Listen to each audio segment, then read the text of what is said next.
him to leave? It was about a month and a half.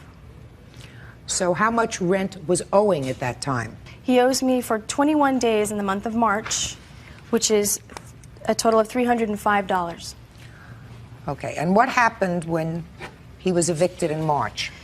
Dale had agreed to leave within 60 days after my initial conversation with him to leave. When I asked him to sign a document stating that he would leave at that time, he flew into a rage and began to threaten me. Dale refused to leave at the time that he said he was going to leave. And then we made a new plan saying that he would leave on the 15th of March. On the 14th, I said, "Are you leaving tomorrow?" He said, "I'm not leaving tomorrow. Now leave me alone." And he scared me to death, Your Honor, and So what did you do? 3 times during Dale's stay in the house, I called the police, scared for my life, scared for my... No. Mr. Janowski. So you took his things and you put him outside? At that time, absolutely. I did. I felt afraid for my life. Okay. And you came home and found all your stuff outside? Yes, ma'am. Can I ask you a question, Mr. Ronat? How come you didn't pay March's rent if this happened on the 14th of March? Your Honor, we had, when agreed for the 60 days notice, the first night that the police had come up, I had later found an arrangement in which I could probably move out on the 14th, 15th of March, 15 days later. I approached her, I said, if I could move out within 15 days to alleviate the stressful situation, I said, would you be willing to absorb the half a month's rent that I would normally pay in order for me to move out quickly and alleviate the situation? Mm-hmm. She said, absolutely not. She said that was unacceptable. So I said, fine, we will go back to our 60 days notice. I went back into my room. Okay, but you were living there at that point, March 1st through the 14th, rent-free? Yes, Your Honor. Yes. Okay. Now tell me why $5,000. I have $305. Where do you get $5,000 from? So I said Dale did not pay any of his bills. What bills? Phone bills? What else? Phone, Department of Water and Power, gas company, cost of cleaning because he never cleaned. Strike the cost of cleaning. One day I found him drunk in the bathtub, naked, and there was vomit throughout. That's a lie. In the bathroom, it was covered with vomit, and he had broken a candle holder of mine that cost $50. So the total, if you would like to see it, Your Honor, is $575. I still don't get to $5,000, madam. When I asked Dale to leave, he would fly into rages, Your Honor, and he shouted at me numerous times with his finger in my face, "Things are going to get really nasty around here." I mean, are you telling me? Shh. I'm sorry, Your Honor, but I find it very difficult listening to lies. Well, you have to stand there, sir, until it's your turn. Okay. That's why I would break into tears. Just listen to me. What you're telling me is you want $4,500 for your emotional stress. For your emotional stress, for your child's emotional stress. Is that what you're telling me? Absolutely. Wrong. Be ridiculous, madam. If everything worked out fine, then you would not have a problem. Then he would still be your tenant. Things weren't working out. You should have looked into his background a little more carefully, investigated a little more carefully if you have a child before you take a stranger into your house. You didn't. It didn't work out. Now, you violated the law by putting his things out on the street. And the police, I'm sure, told you that you had no legal right to do that. Is that right? Yes. Okay. So, you're going to have to absorb, because you did the wrong thing, certain things, including your emotional stress. Now, you certainly were living there March 1st to March, let's say March 15th. That's a half a month's rent, right? Yes. You owe her for that?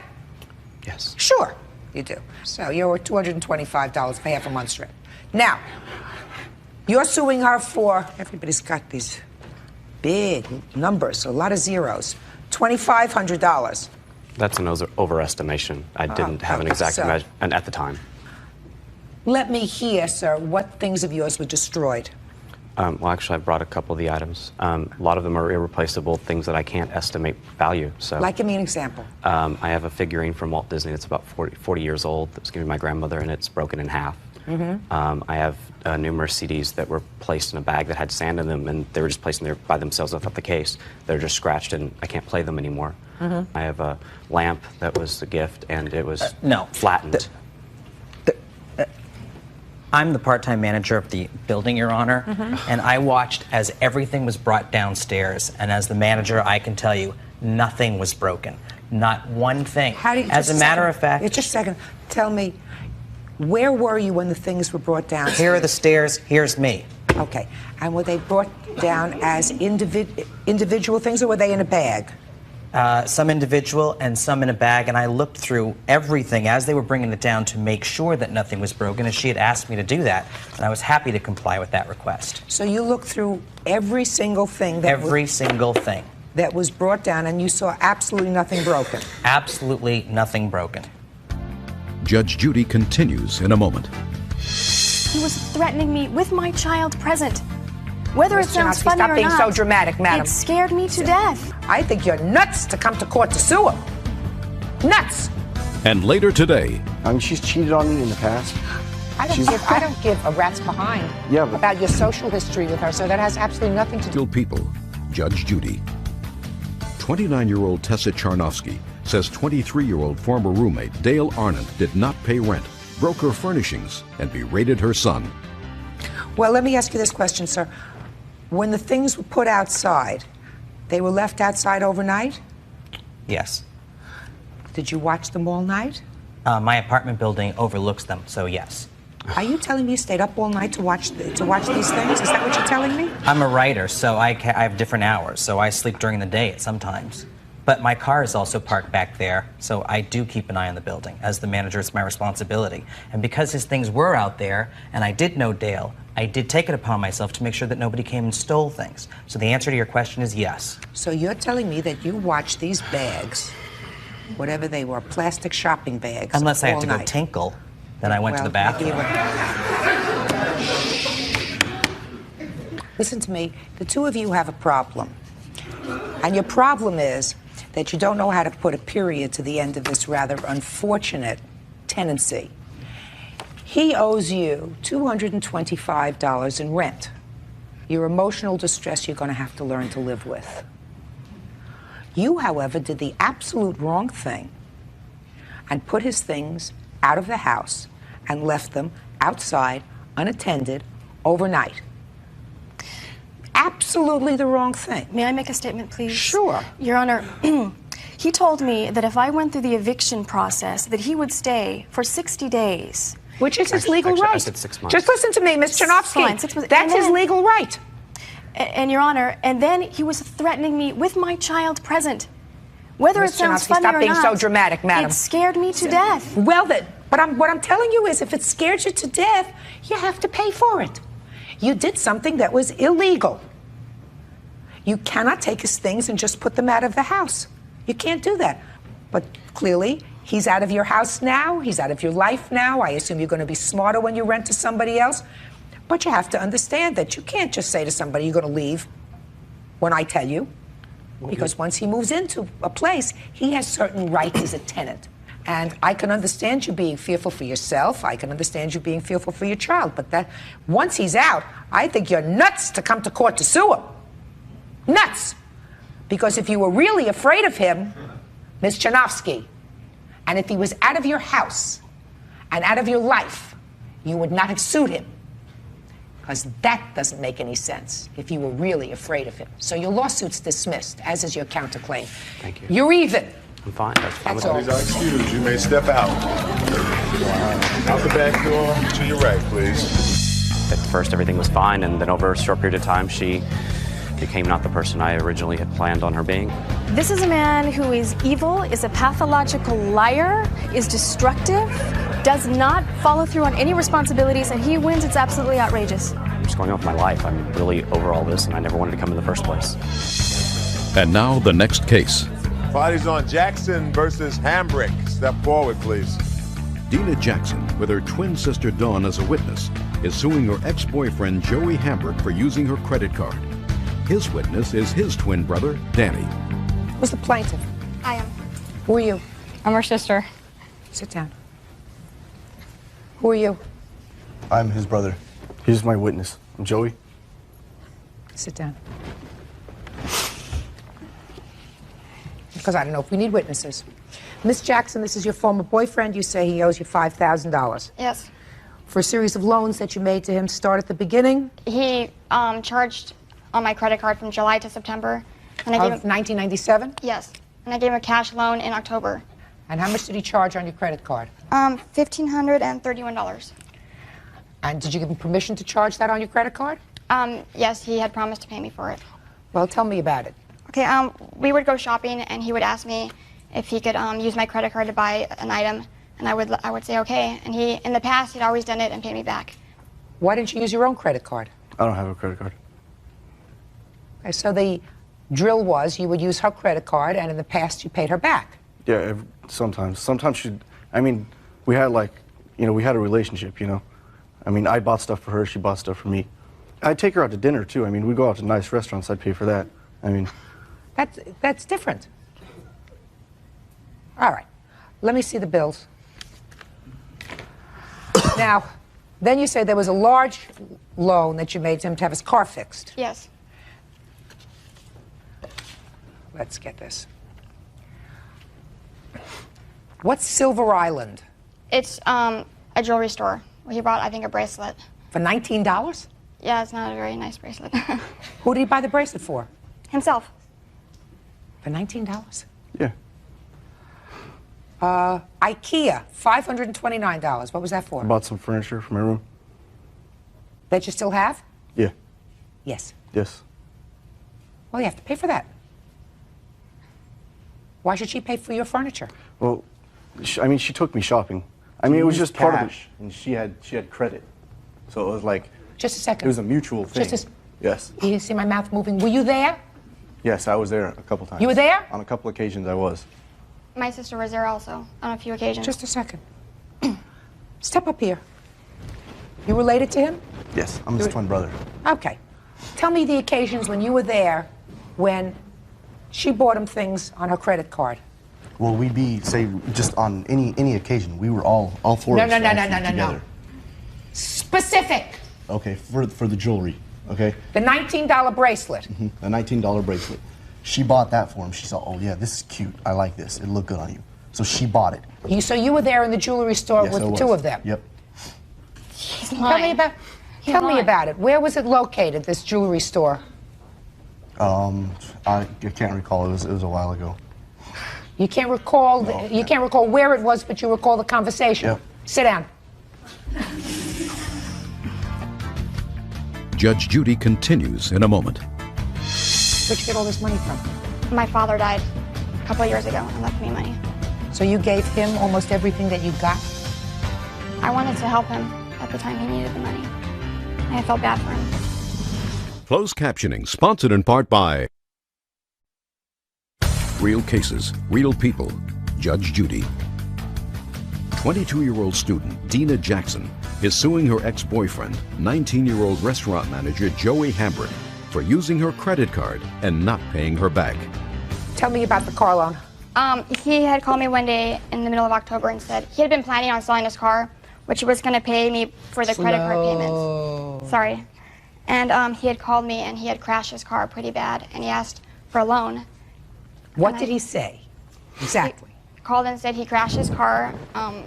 It was pretty bad. He needed to borrow some money so he could fix it in order to sell it.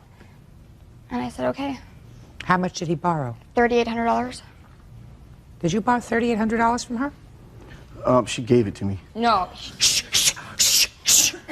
Let me see where you withdrew $3,800. I don't have a bank statement or anything from it. I gave him cash. Well, you had to withdraw the cash from someplace, madam. I took it out of the bank. I didn't. Show me. I don't have it with me. My sister was with me when I did it. I have a canceled check. He made one payment to me for the car loan for $50. Let me see it. It was in November. It's the only thing he ever paid me for anything. What kind of car did you have? Toyota Tercel, What year? 95. Where did you have it fixed? I had it fixed at a place in Hemet. It was, I think, Tire Pros. Just one second. Let me get this down. Clearly and unequivocally. You had the car fixed at what place? Tire Pros in Hemet. Tire Pros? Yeah. You're getting this information down because we can always do something like make a telephone call. You wouldn't mind that, sir, right? No. And how much did you pay to have the car repaired? It was $3,800, somewhere around. It's $3,790 something. And then did you sell the car? No, I haven't sold it. Well, was that your arrangement to sell the car so that you could pay her back what you owed her? Well, partly, I mean, I was trying to sell the car because I wanted to get a new car. Well, what about this $3,800 that she lent to you? You seem to say there was no mention of repayment. No, I called her and I said, you know, I had a car accident. I need money. I need help.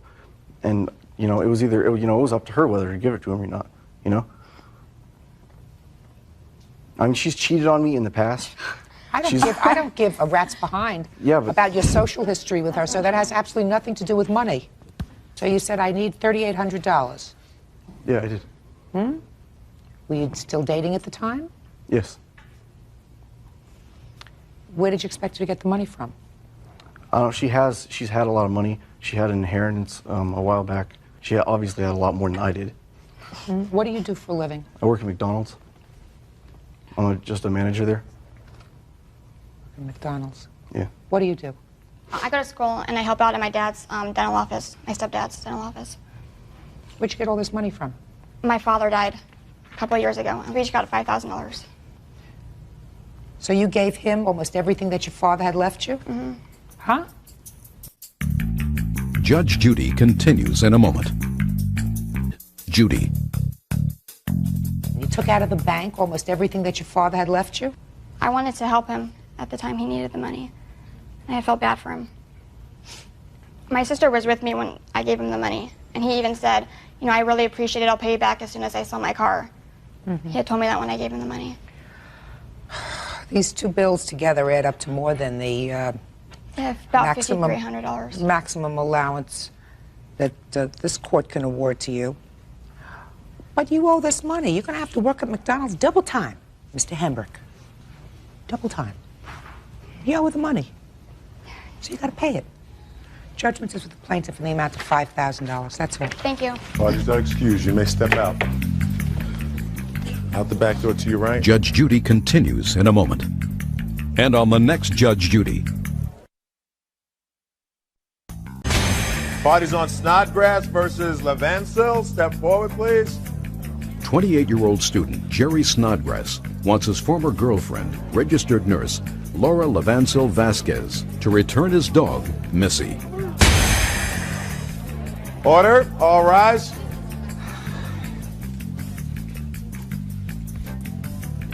Your Honor, this is case number 5 on the calendar in the matter of Snodgrass versus Levancil. Parties have been sworn in, Judge. You may be seated, ma'am, sir. When the two of you were living together, according to these papers, you purchased this dog. We were never living together, Your Honor. The dog lived at my house with me and my roommate. And at my house, too. You purchased this dog together. When you separated, you kept the dog. He kept the dog initially, and I continued to see her. And then the dog came into your custody. Correct. When? 9 months ago. And you've recently married somebody else. Correct. And now you want the dog back. Yes. Okay. So tell me why you think I should give you the dog. Well, Your Honor, the dog was a birthday gift. Half the purchase price was a birthday gift from Laura to me. We looked in the paper, found one, bought her. I have a receipt in my name. Mm-hmm. And me and Laura split up, decided to move back home, go back to school. You decided to move back home? Yes, with my parents' support, go back to school, further my education. And the situation at my parents' house, I didn't want, it was not a good time for Missy to be there at that time. Laura offered to, if I ever needed a place for Missy to stay, she would care for her. So I thought about it, and I called her and asked her if the offer was still good. She assured me that it was. I stated to her over the phone and in person when I finally did bring the dog to her that this was only temporary. It could be 3 weeks, 3 months, or 3 years, but it's still my dog, and I wanted her back. And she assured me that she didn't have any problem with this agreement. I told her that, you know, if she was going to have a problem letting her go, to tell me and I would make other arrangements. Mm-hmm. She said that this was fine. Your Honor. Just a minute. And? And January she called me, let me know that she was she was engaged, and her fiance was living with her. So it was kind of difficult for me to come see her as often. Now that he was living there, it was a little uncomfortable at the time. You can understand that. Sure. Okay. So the remodeling that was going on at my parents' house was done. There was 5 dogs there in the beginning. Anyway, you finally came to yeah. a point where you could have the dog. Correct. So that's why I want her back. She'll have a great home. Your Honor, he never called and said he wanted the dog back. He called and said he wanted to see her. She had just had surgery. He didn't want to see her. He wanted to take her. In 9 months, he has called 3 times. He has never given any money for her, never paid for her. His witness, Kenny, has called and seen the dog more than he has. Let me ask you this question. Mr. Snodgrass, Yes. you say you're attached to the dog? Yes, Your Honor, very much so. And you're attached to the dog? Absolutely. If the two of you stood over there, and this young lady, who are you? Shireen, her friend. And your friend stood over there with the dog and let the dog go, and both of you called her, would you both be satisfied with whoever the dog went to, that's who took her home? No, she would run to anybody. Just a second. No. Talking to the two of you. If you really love this dog, both of you, it would seem to me that if one stood there and one stood there and you both called Missy, is that the name of the dog? Correct. Wherever Missy went to, it would seem to me that that's the home that the dog should go to. Say that he trained No. her. You willing to Say do that? He trained her. I'm not. She hasn't seen him in many months, so she's excited to see him. I'm not disputing that she's not happy to see him. Well, if what you're saying is, madam, that the dog remembers him, knows him, would be just as comfortable in his house as in your house, and I do believe that when he left the dog with you, he left the dog with you with the understanding that this was not a permanent arrangement. Your Honor, the dog has always been in my home. It has never been at his parents' home. This dog despises other dogs. I'm There not are telling other you. dogs in Listen, that no, home. just a minute. The dog lived with him for a year. Didn't live in the house he's in now. Didn't Doesn't live make with any other difference. animals. We're talking about him. Did live with him without you for a year. No. The dog was always with the two of us. I stayed at his house many, many nights. The dog stayed with me usually 2-3 nights a week. So if what you're telling me is that you've had the dog now for 9 months, why would you have a fear of the dog making the decision to where the dog would be comfortable? Because certainly hasn't been with him for 9 months. But the dog knows him. Dogs don't forget. He trained the dog. He trained her. She's going to go to him probably. But you could stand, I mean, she goes to a lot of people. It doesn't prove that he's the better home for her. He has never taken care of this dog in the manner that a dog should be taken care of. Listen to me. It's not a question of whether his home is a better home than your home. I'm not doing a home study of both of your homes like we would do if we placed a foster child. What I'm saying to you is, on the face of this complaint, it seems to me there was an agreement that you had with him when he brought the dog over to you that this was a temporary arrangement and that this was his dog. When he gave you the dog, he said to you, I can't take it now, but I will be back for it. That's almost an acknowledgement. I did not acknowledge that. That is nothing that happened. That is what he is saying. Well, he called me and asked me if I could take the dog permanently because he was moving to a home that was not adequate for the dog. She had always been in my home. She's been raised with my German Shepherd. She doesn't get along with other dogs. He has other dogs at his parents' home. He's never there in 9 months. He lives 6 blocks from me, Your Honor. He is 6 blocks. So then why would you be concerned? Because it's an animal. You can't, she doesn't know what's going on. If you could explain to this animal who you go to is who you're going to live with, okay, then it would be fair. You can't explain that to an animal. I would like to try it anyway. Maybe you're wrong. I know, he trained her. I don't think that's adequate. Judge Judy continues in a moment. Come on, Miss. Come on. Missy, come here. Either one of you. She just... Better get Missy, Judge. What? Better get Missy. Missy's getting messy. Missy's getting messy. And later today. How did it come about that this $1,000 was taken out of your savings account? Well, he asked for $1,000 for the house payment. Where did you get this money from? Birthdays, Christmas, stuff for when I get older. Cases, real people. Judge Judy. Jerry Snodgrass wants his ex-girlfriend, Laura Levancil Vasquez, to return his dog, a Jack Russell Terrier. She says the dog, Missy, has grown attached to her. You pick which spot you're more comfortable with. It doesn't matter. Well, you pick it. And he's going to what spot? Whichever one you don't pick. You're Well, going what to are be the standing two next spots? to each other. One Oh, there and one okay. there. You pick which one you're more comfortable with. Okay? Sir?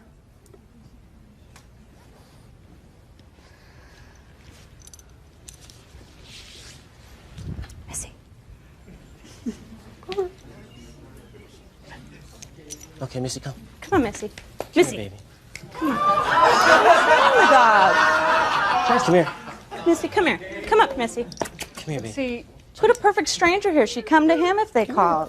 She'll go to think so? Kenny. You Yes, I think so? do. Okay. Kenny. You're Kenny? Yeah. Kenny, Just a second. Come here. Get the dog.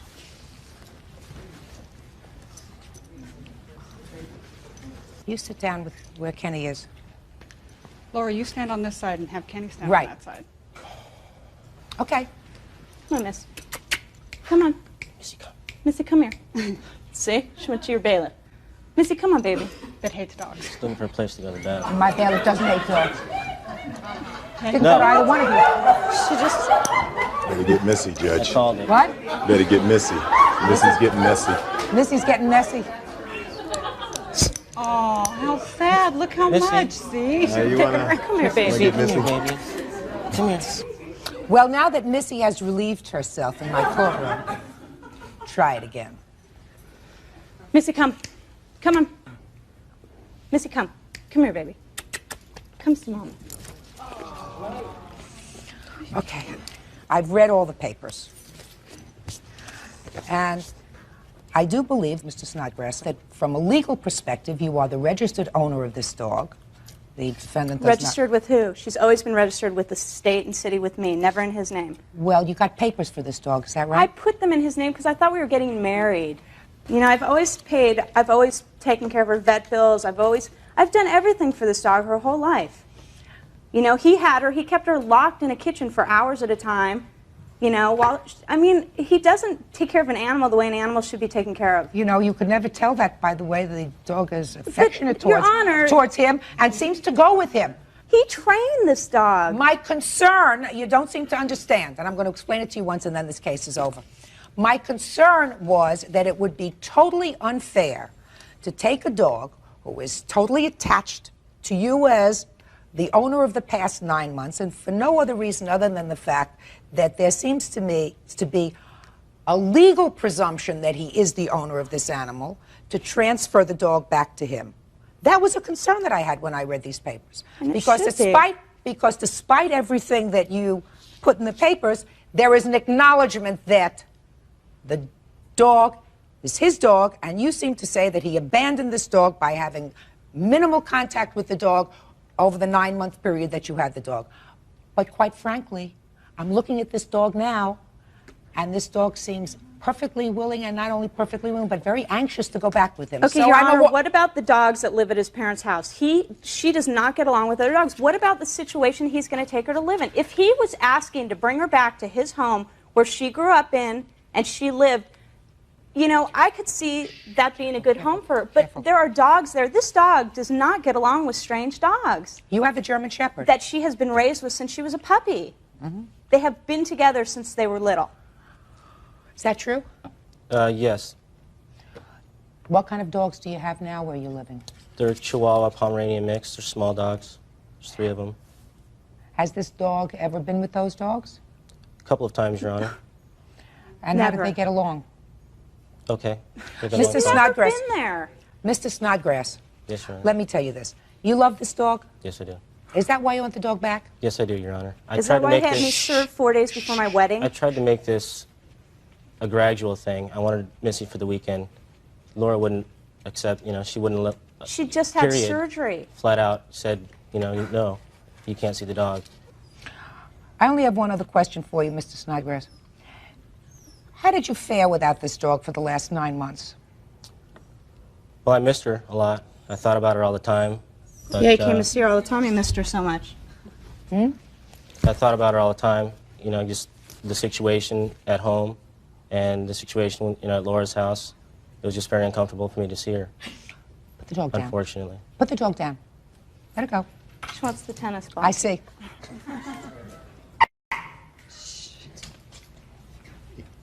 It's been a very sad 9 months. Mention that Really. if it was a child. Hey.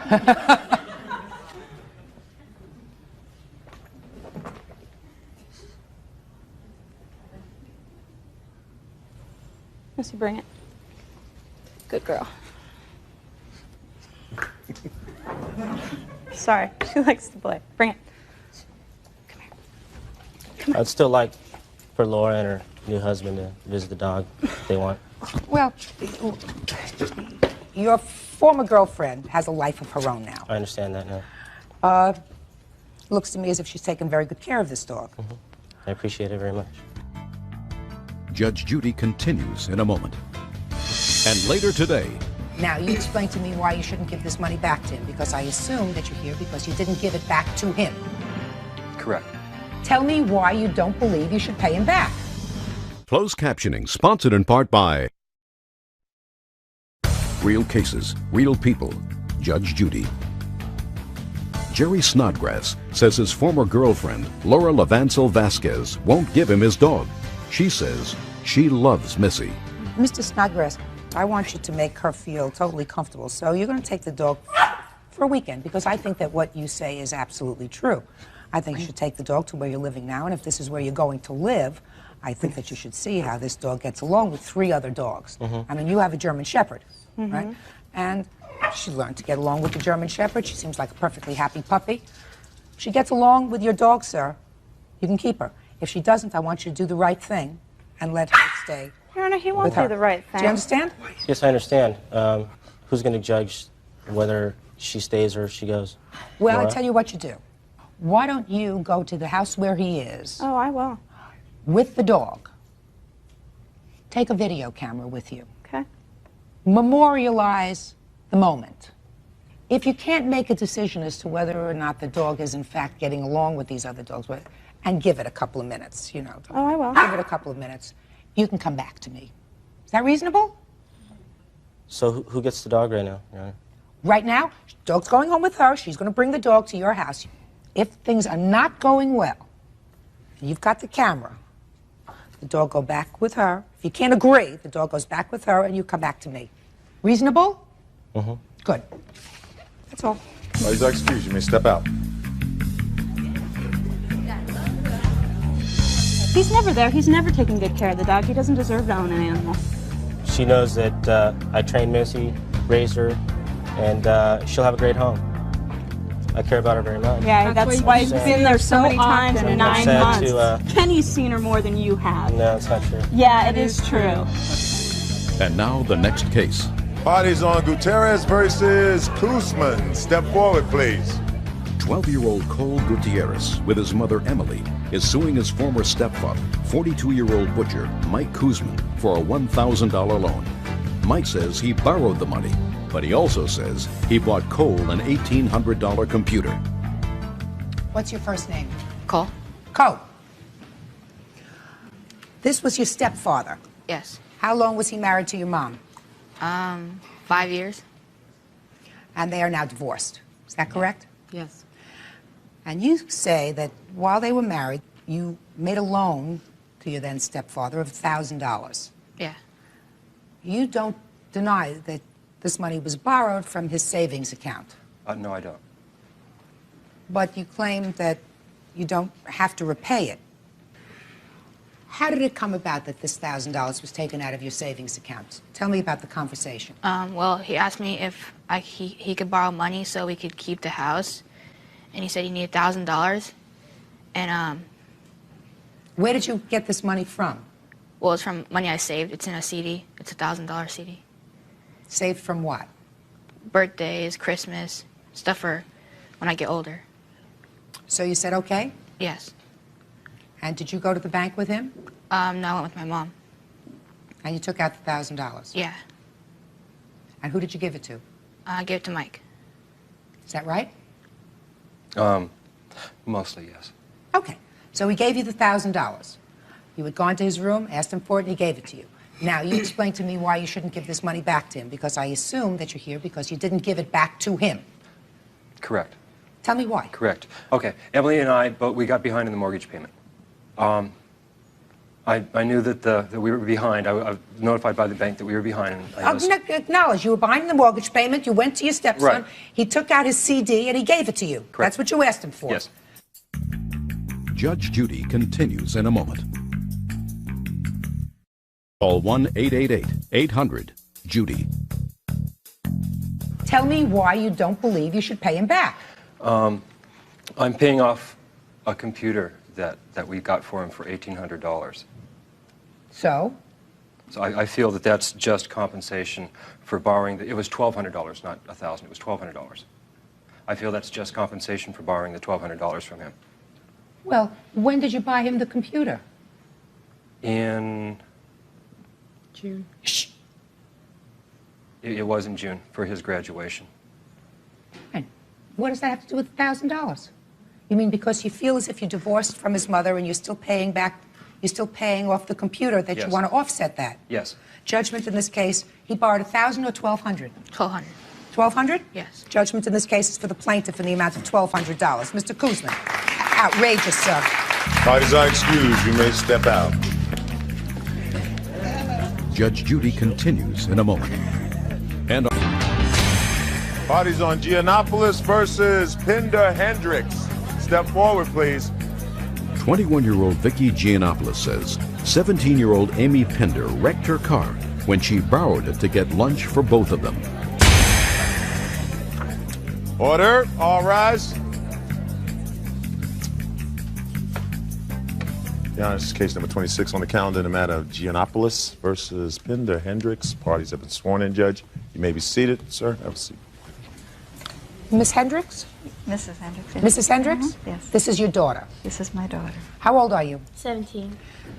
You're here really because the issue ultimately is whether you are responsible if I find your daughter negligent. Correct. The two of you were working together at a store, an ice cream store. Yes. Right? Yes. Yeah. And according to this complaint, she was using your car. Yes. Because you guys got hungry for something other than ice cream. Yes. And you decided you wanted some Chinese food. Yes. Right? Yes. How many orders did we have for the Chinese food? It was just hers. Just yours? We were going to share. No, we weren't. Yes, we were. You were her boss? In some sense of the word, yes. I was a step above her, so at the time, yes. So you tell me how it came about that she was driving your car.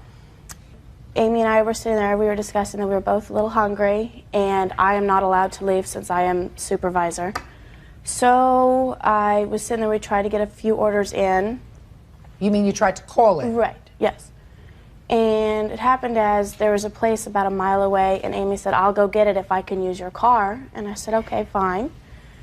And I let her use my car, and it's less than a mile from our place of business, so should have taken like 10 minutes. About 20 minutes to about half an hour rolls by. I get a phone call.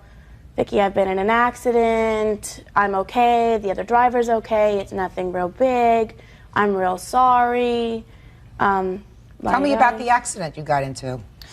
I was turning at an intersection into a parking lot to get the food, and I turned and there was a car coming straight that I didn't see. I waited and let some cars pass. And so you were at fault? It was my fault, yes.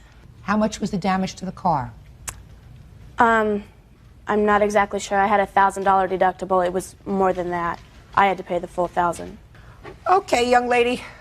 You tell me why you think that this is not your fault and your responsibility. Okay. Well, she handed me her keys. We did not discuss ordering in food at all, and she gave me her money and said, take my car and go get me dinner. And she also added at the end, you crash my car, I kill you. She was very aware I did not have my license. How was she aware that you didn't have a license? She used to take me home every night. after work. And so did everybody else at work. They joked around about having to take me home all the time. Just a second. There's a difference between taking you home and her knowing that you didn't have a license. Did you know she didn't have a driver's license? No, I did not till after the accident. Did you ever tell her you didn't have a driver's license? Yes, many times. She knew. I don't believe you. Young lady, I don't believe that you ever told her you didn't have a driver's license. I didn't have a car and I didn't have a license, and she used to tease me about it all the time. That, you know, I didn't have a license. Why don't you get your license? Why don't you start driving? And other people at work did. I don't care about other people. That's a fairy story you're telling me, young lady. In any event, this is not a very difficult case. Somebody has to pay for the damage. Your daughter caused the damage to her car. Cost her $1,000. Who should pay the $1,000? I'm not saying my daughter is not guilty here. She is. She had bad judgment. Yes. Extremely bad judgment. And she got behind the wheel of a car knowing she didn't have a license. Exactly. Okay. Now I have a question for you. The other car was damaged as well? I believe so. The other car was damaged? Who paid for that? I don't know. We haven't heard anything from my her. insurance. My insurance. Well, so far you got a free ride with regard to the car that you damaged. Right? Yes. So you don't get a free ride with regard to her car. You're 17 years old. You have a responsibility. Your responsibility is you don't do anything that's illegal. Getting behind the wheel of a car is illegal. So even if she said to you, go and get me dinner, you say, I can't get you dinner because I can't drive a car because I don't have a license. That's what you say. Sorry, I'll walk to get us dinner. Or I'll walk to get you dinner if that's what you want. You're my boss if you feel as if you want to do that. But you don't take the keys. Well, I was under the course and scope of employment. She's my manager, and I just pretty much figured I had to do what she said. Oh, no. And it's not the first time that you've driven a car, even though you don't have a license. Right? Correct. Now, the question is, are you responsible for your daughter's acts of negligence? She is a minor. Somebody has to be responsible for her acts of negligence. It's no different from what she did. And if she took a baseball and they were playing baseball and she broke out the windows in your next door neighbor's house, you would be responsible because you're her mother. Mother, father, parents are responsible. Judge Judy continues in a moment.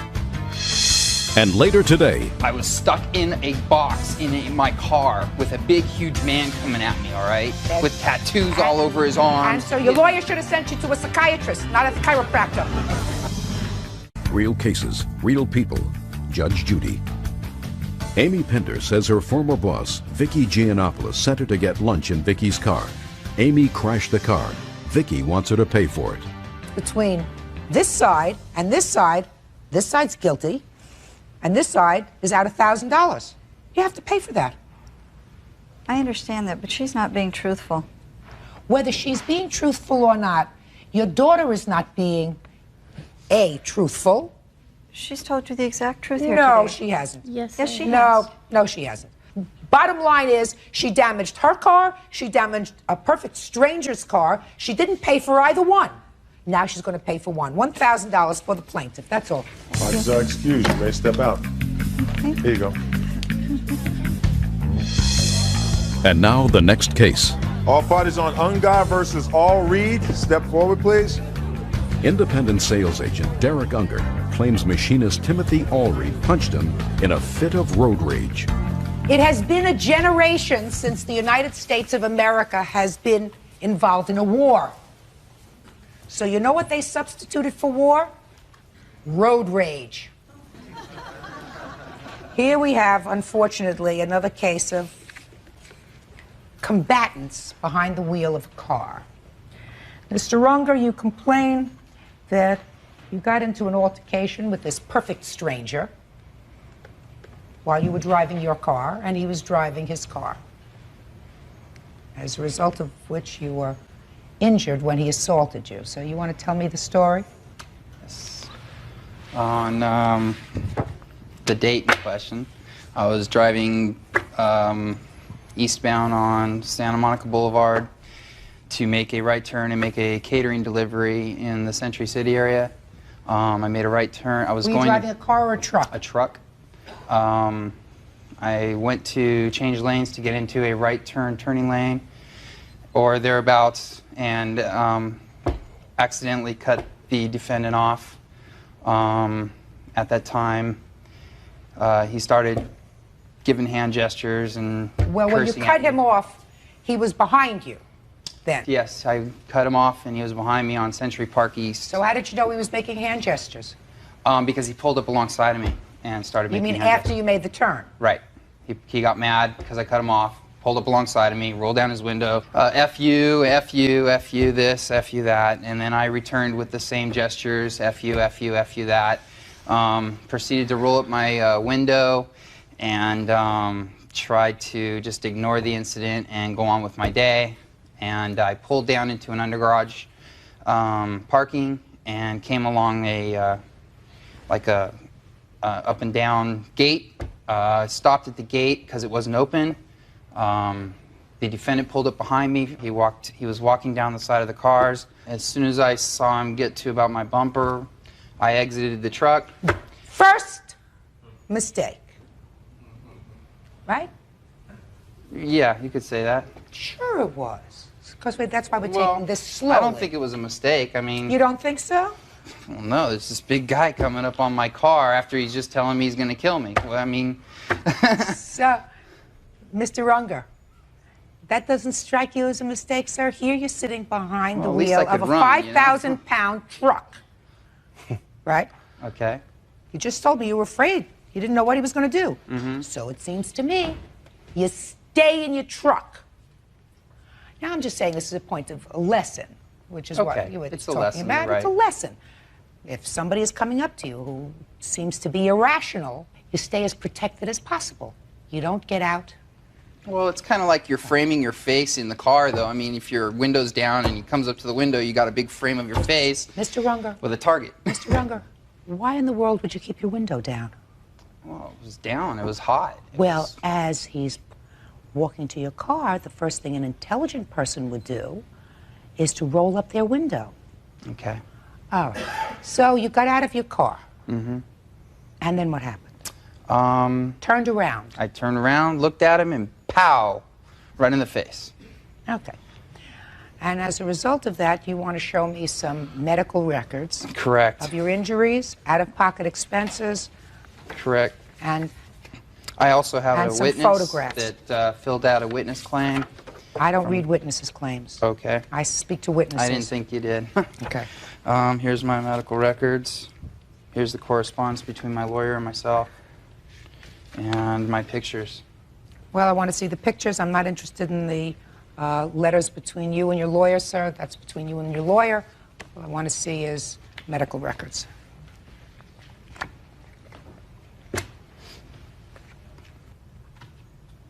You went to a chiropractor. This is correct. What kind of medical plan do you have? I have Kaiser. Did you go to their doctor? Yes, I did. This report from this chiropractor, is this a chiropractor affiliated with Kaiser? No, ma'am, it isn't. This is a chiropractor that your lawyer referred you to.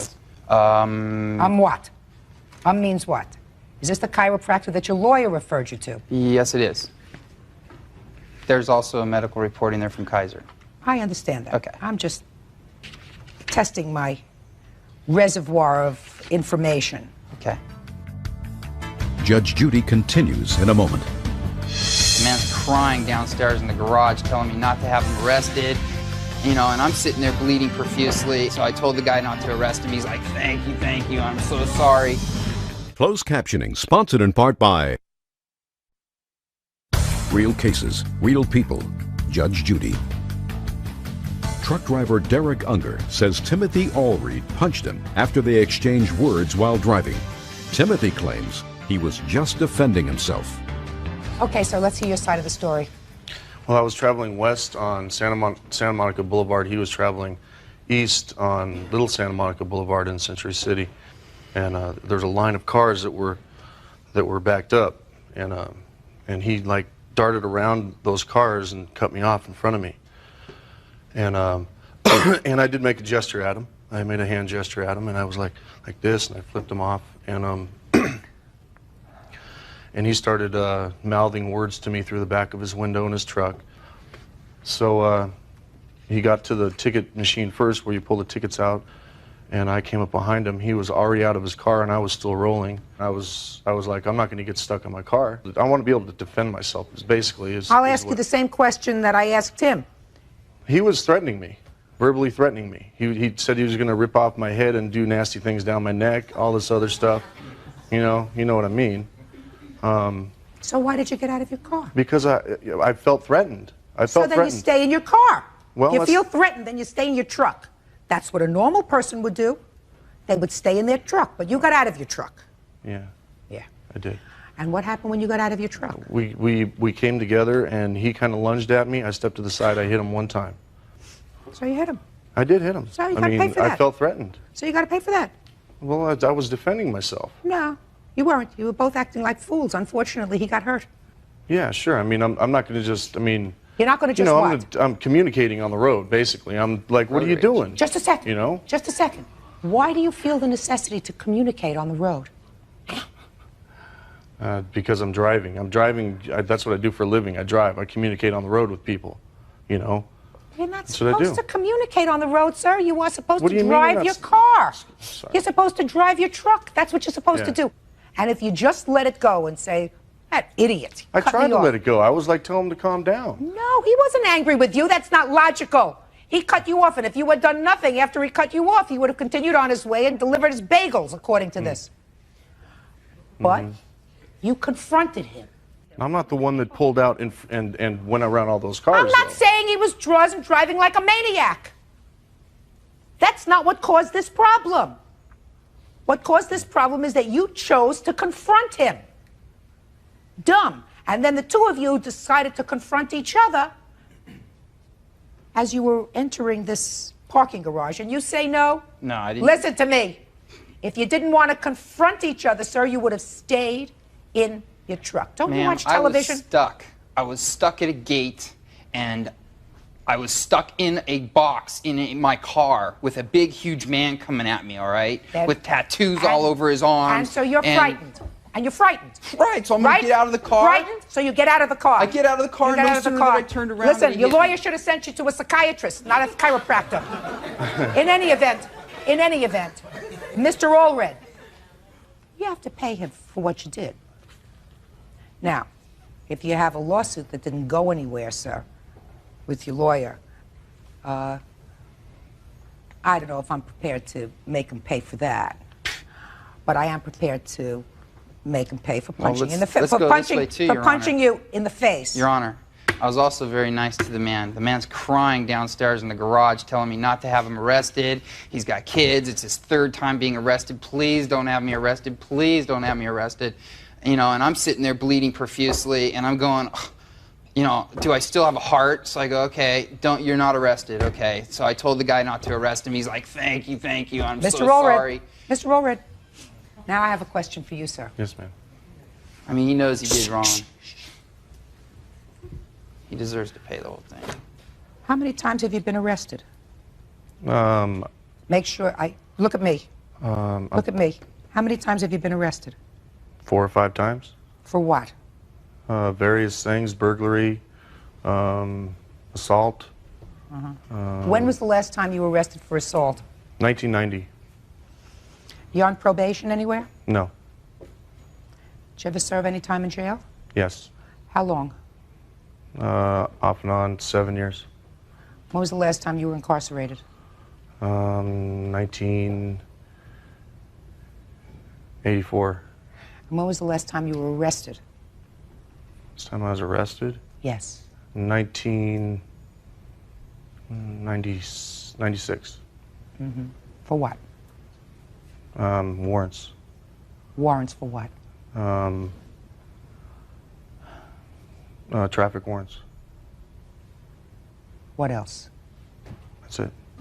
Your Honor? What? Obviously, he hasn't learned his lesson. It's time to teach him a lesson. Mr. Runger?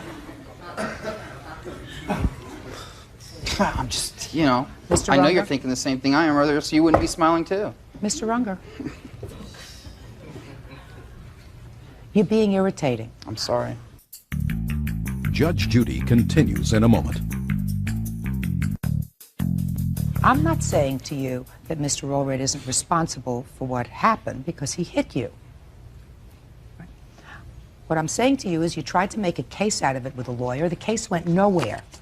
And I understand what happened with Kaiser, and I understand what happened with your lawyer sending you to his doctor, and I understand all of that stuff. And so do you, because you didn't even go to the doctor until 2-3 days, according to this, after he punched you in the face. I understand what went on. That doesn't excuse what he did.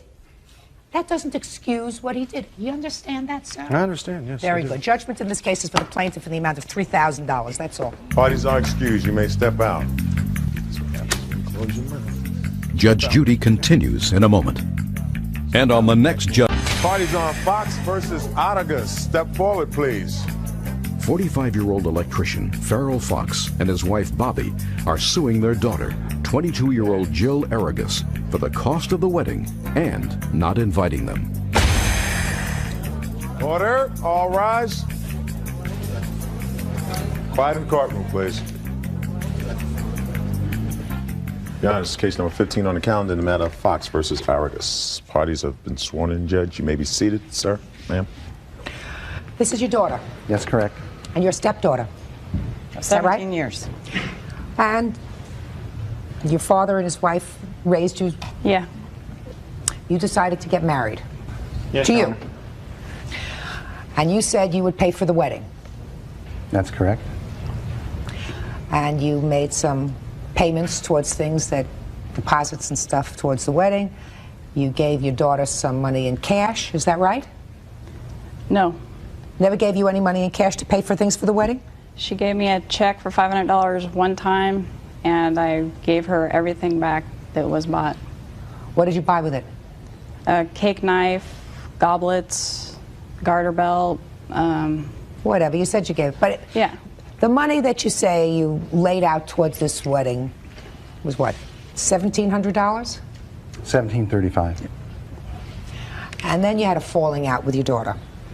Sort of. She walked away. We don't know, actually. Yeah. She didn't really elaborate on the reason that she decided to turn her back on us. And the wedding was canceled. Yes. And they went and got married someplace else. That's right. Without inviting you, which Correct. hurt you very badly. That's right. So you want the money back? We do. It's not a very difficult legal case. You didn't lend her the money. There was no agreement for her to pay you back the money. What's your first name? Jill. Curious, Jill. From your vantage point, what happened with your parents that caused you to get married and not invite them? Bobby decided... Bobby is your stepmom? Yes. She decided that she didn't want to support the wedding anymore because she didn't feel that we were ready to be married, and she said she wasn't going to support it anymore. So we went and Tell me about that conversation. conversation. That was a conversation with me, Your Honor. Yeah. Step up. That was a conversation with you? Yes, Your Honor. Not with Jill? No, Your Honor. So tell me about it. I was in Quantico, a military training, and I called like every other day. And on one of those phone calls, she wanted to talk to me, Bobby that is, and she was in a very harsh tone, told me how did I expect to support her, and I simply tried to tell her that I would have enough money once we were married to support her. We wouldn't be rich or anything, but we'd be fine.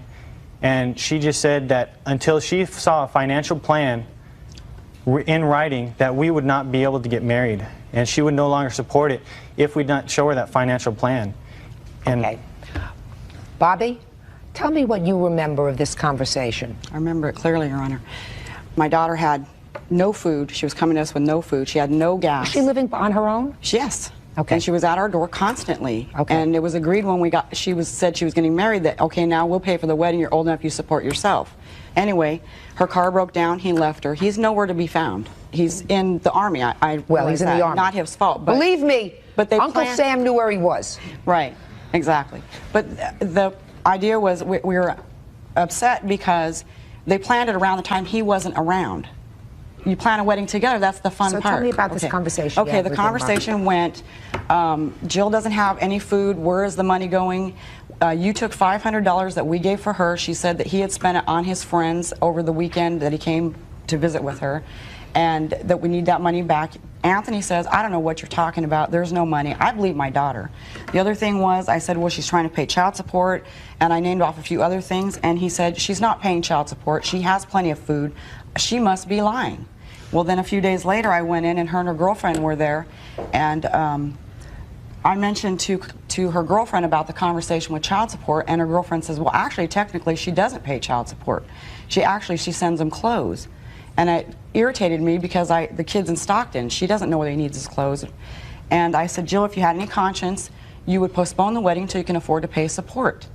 But it's up to you. So, Mrs. Fox, it was your understanding that your daughter, because of her financial circumstance and her intended, they were really not ready to get married. And you let them know that, right? And the two of you got angry, I assume, and decided, hell with the wedding. We'll go off and get married without them. You have a child? How old is your child? He's almost 4.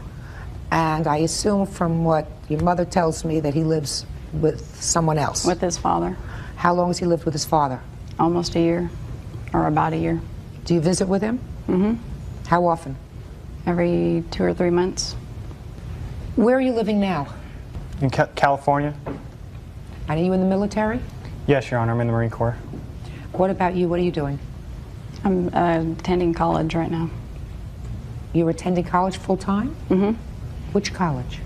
Copper Mountain College in 29 Palms, California.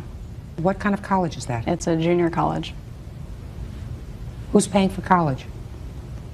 I got a waiver because I don't make enough money to pay for the classes. Why aren't you working? I'm going to work as soon as this semester is over. Why aren't you working now? I don't know. Listen to me. Expensive lesson, it cost you $1,700. They're not even ready for a sheindlin lecture. I can usually tell. I assume that since your grandson, whom we're still paying child support for. Well, that must be voluntary. It's only $50 a month. But you're sending that? Yes, every month. Do you see him, your grandson? No, not anymore. She doesn't want us to have anything to do with our grandson. Why? She's completely lying about everything. Just a second. First of all, she doesn't even have his address. They moved twice since they even known him. So I know they're not sending anything to him. Oh, I believe that they're sending money. Okay. I believe that they're sending money. And you have no objection to them visiting with your son? As long as it's supervised by the father. Why? Because she's a psycho. She's a psycho. She makes up all kinds of stories. Judge Judy will continue in a moment. Sir, I don't know if you get it or if you don't get it. She has a problem. No, she doesn't, Your Honor. And later today. Oh, this is one of those things, a Tasmanian devil? Tasmanian devil, how elegant. Cases, real people. Judge Judy. Farrell and Bobby Fox are suing their daughter, Jill Arrigas, for the cost of her wedding. Jill says her father gave her the money and has no right to ask for it back. I know that in all probability, you came here expecting for a miracle. Not necessarily for the $1,700. That's right. There's no miracle here yet. I have a sense that you know what part of the problem is. Am I right? Yeah. And until your daughter resolves that problem, she's not getting on with her life, and your grandson is probably better off where he is. Yes, he is. That's true. Right? You're right. Absolutely, 100%. May I present some evidence on her? Why do you want to produce any evidence, sir? I'm dismissing their lawsuit. Just for the sake of we're being made to look like we're lying and such. I want it shown that Bobby Fox is not an honest person. I have the proof here that money that she is suing us for, she has already been returned. And what she had told this place that we put a deposit down on, and every other place that she put a deposit down on, was that she had a dog bite on her face and that she needed surgery. And in order to get those surgeries, she needed her deposits back, her non-refundable deposits. And these places, out of sympathy, gave her this money back, and I have the receipt. This lady lies about things. Just a second. Is that your excuse, sir? Your excuse is that she made up a story to get her deposit back from some places? No, Your Honor, it's not an excuse. It is a truth, and it just shows that she's not honest, and she's still suing us for this money, and that's not right, that she's suing us for the money that she's already been returned. What, you gave her back $1,000 in cash? No, she was giving back... No, you gave her back $1,000 in cash? Did you give that to her back? The answer is no, you didn't. That's more than half of her claim, sir. I don't know if you get it or if you don't get it. She has a problem. No, she doesn't, Your Honor. I've been in this business for a long time. I'm telling you, she's got a problem. This case is dismissed. Parties are excused. You may step out. I'll back door to your right, please. And now the next case. All parties on Haley versus Diorio. Step forward, please. 22-year-old preschool assistant Megan Haley is suing her ex-boyfriend, 20-year-old carnival worker Michael Diorio, for rent, jewelry, and a damaged car. This gentleman is a former boyfriend of yours. Ex-fiance. He's the father of your child. How old is your child? She's about 2.5. And according to your complaint, he owes you for rent from when he was living in your mother's house. He owes you for damage to your car. Yes. And a necklace. Yes. So, let's start with the rent. He moved into your mother's house? Yes. And what is this rent from? The agreement was, my mother said she didn't really want room and board, but since I was pregnant and going to have a child, she said if you give Megan $350 a month, every month, and we'll put it away for the child. He paid for the first 3 months, and then he stopped paying. He was 17 years old at the time? He can't 17 to 18. He can't make a binding contract when he's 17 years old, even an oral one, to give you or your mother money. So whatever you think he owes you for money that he was supposed to give your mother towards rent or towards putting away for the baby later, he can't make a binding contract with regard to that. You're paying child support now? I give her money when I have money, yes. It's a little girl? Yes. I assume that you think she eats when there's food? No, she eats daily when she's supposed to eat. Well, then how can you give her money when you have it? Me, I've been out of work for a while. I just always have a problem when teenagers decide that one of the cute things that they're going to do during their teenage years is to have a baby. That's just so sad for the baby. Judge Judy will continue in a moment. You can't be a fool anymore. You were a fool once, and based upon what I've heard, you continue to be a fool for a long time. Closed captioning, sponsored in part by Real Cases, Real People, Judge Judy. 22-year-old preschool assistant Megan Haley is suing her ex-boyfriend, 20-year-old carnival worker Michael Diorio, for rent, jewelry, and a damaged car. Let's get on with this case. Car damage. Let's hear what happened with the car, because I found that rather interesting in this case. Yes. One day he was supposed to show up for his daughter, and he didn't, and this was like a usual thing by now. So I was pretty upset, and I was out and I was driving, and I saw him pull into a gas station with a few of his friends. So I was mad. So I pull up into the gas station, and I parked my car in front of his like that, like he was pulled at the pump, and I parked here. And we started screaming. So he couldn't move? Yeah, well, he was able to go backwards, but he couldn't go forward. So we started screaming at each other. We fought, we yelled, we screamed. And then he's like, move your car. And I said, no. And then he went over my car, and then he kicked it. And he said, now move your car. And I said, I'm not moving my car. And he gets in the car, and he's like, move it. And I said, no. I'm like, you want to leave? Go in reverse. And he took his car, smashed into my car, drove it right into my car, then took off in reverse and left. Now let's hear your version of these events, sir. I pulled up into the gas station. She pulled up behind me. I had 3 friends in the car with me. You must have been on your way to work. No, this was after work. Go ahead.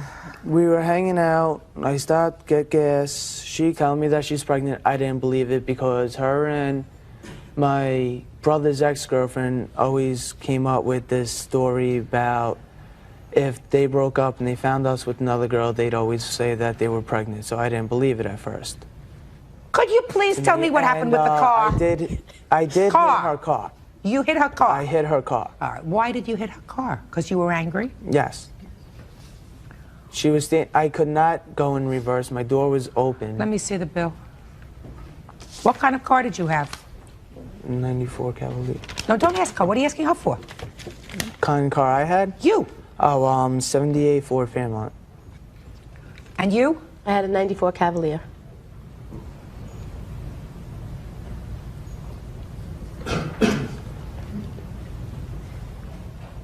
All right. $1,023 to have the car fixed.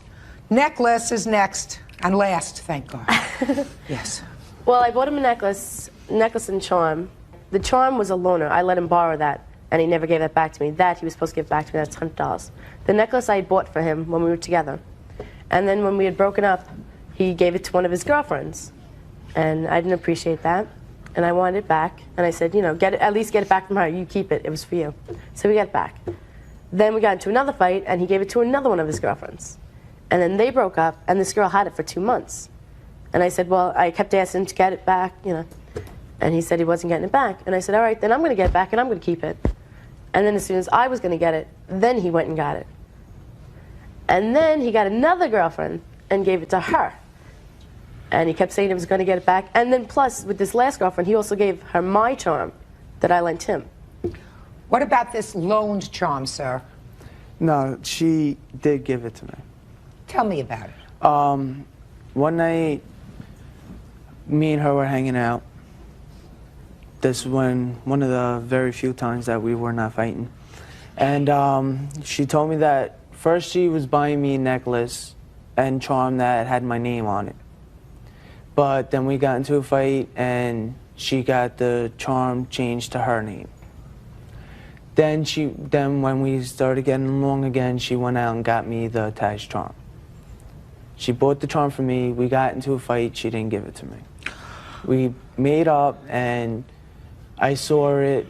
I was playing around with her. I put it on my neck, and I went to give it back to her when she dropped me off, and she said, don't worry about it. You could have it.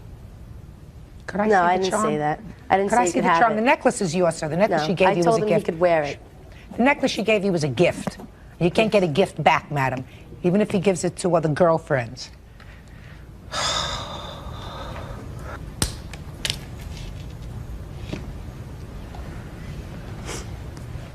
And plus, he broke the ear on it now, too.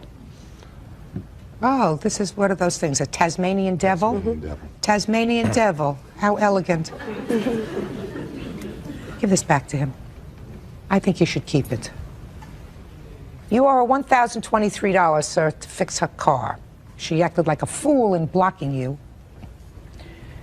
You had a way of leaving without hitting her car. So you're responsible for that, do you understand? Yes. You're also responsible to regularly pay child support. Judge Judy is ready to rule. You have a child, you have to act responsibly. This gentleman is never going to run a major corporation.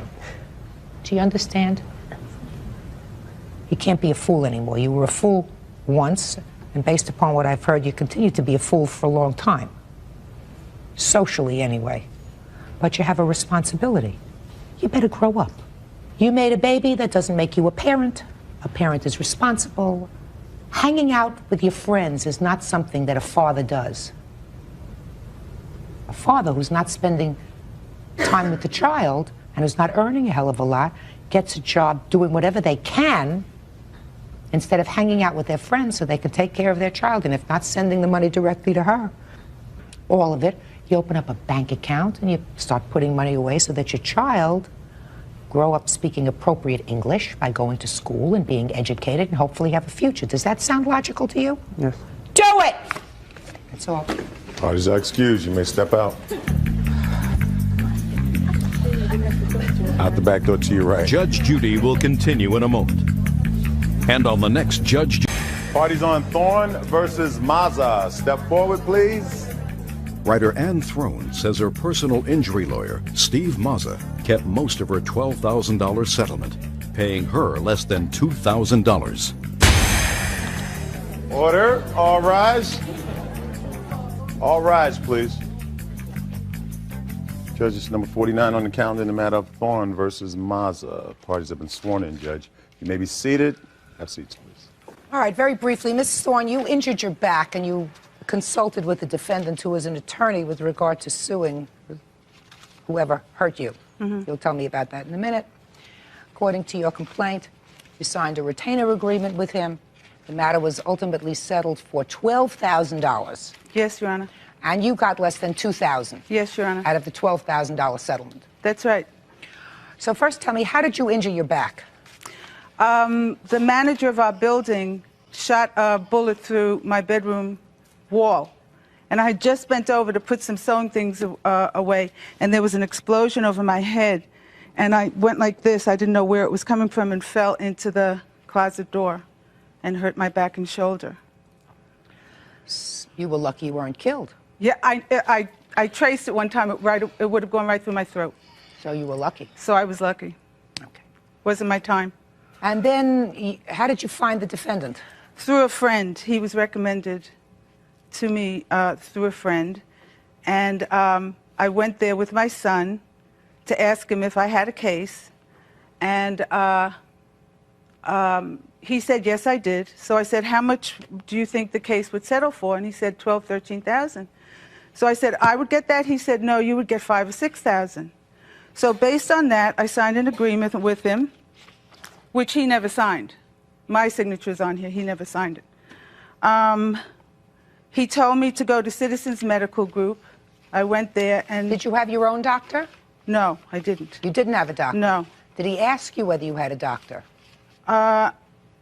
No, he just said that he works with Citizens Medical Group, so... You should go to Citizens Medical Group. So I should go there. And I started treatment right away. What kind of treatment? With a chiropractor? 3 times a week. Well, in the beginning, the first 2 times, I got ultrasound, massage from the girl, and hot packs. That was the first 2 times. After that, I just got the hot packs. But they continued to charge me for the ultrasound and massage. So after that, we had the deposition. I never saw Mr. Mazza again after I signed the contract. He didn't show up at the deposition. He was not at the arbitration. He settled my case. I didn't know about it. I had no idea he had settled the case until I got a letter from the other side's insurance company. And I wrote him a letter. I said, I had no idea you were closing my case. You were settling it. You know, you didn't call me. I haven't heard from you. The doctor's bill is incorrect. And it was settled. Could I just have those 2 documents that you gave me? All right. Now, and I want to see, Mr. Mazza, I'd like to see your retainer agreement with the plaintiff, please. The original retainer agreement, Your Honor? Yeah, I want to see the original retainer agreement.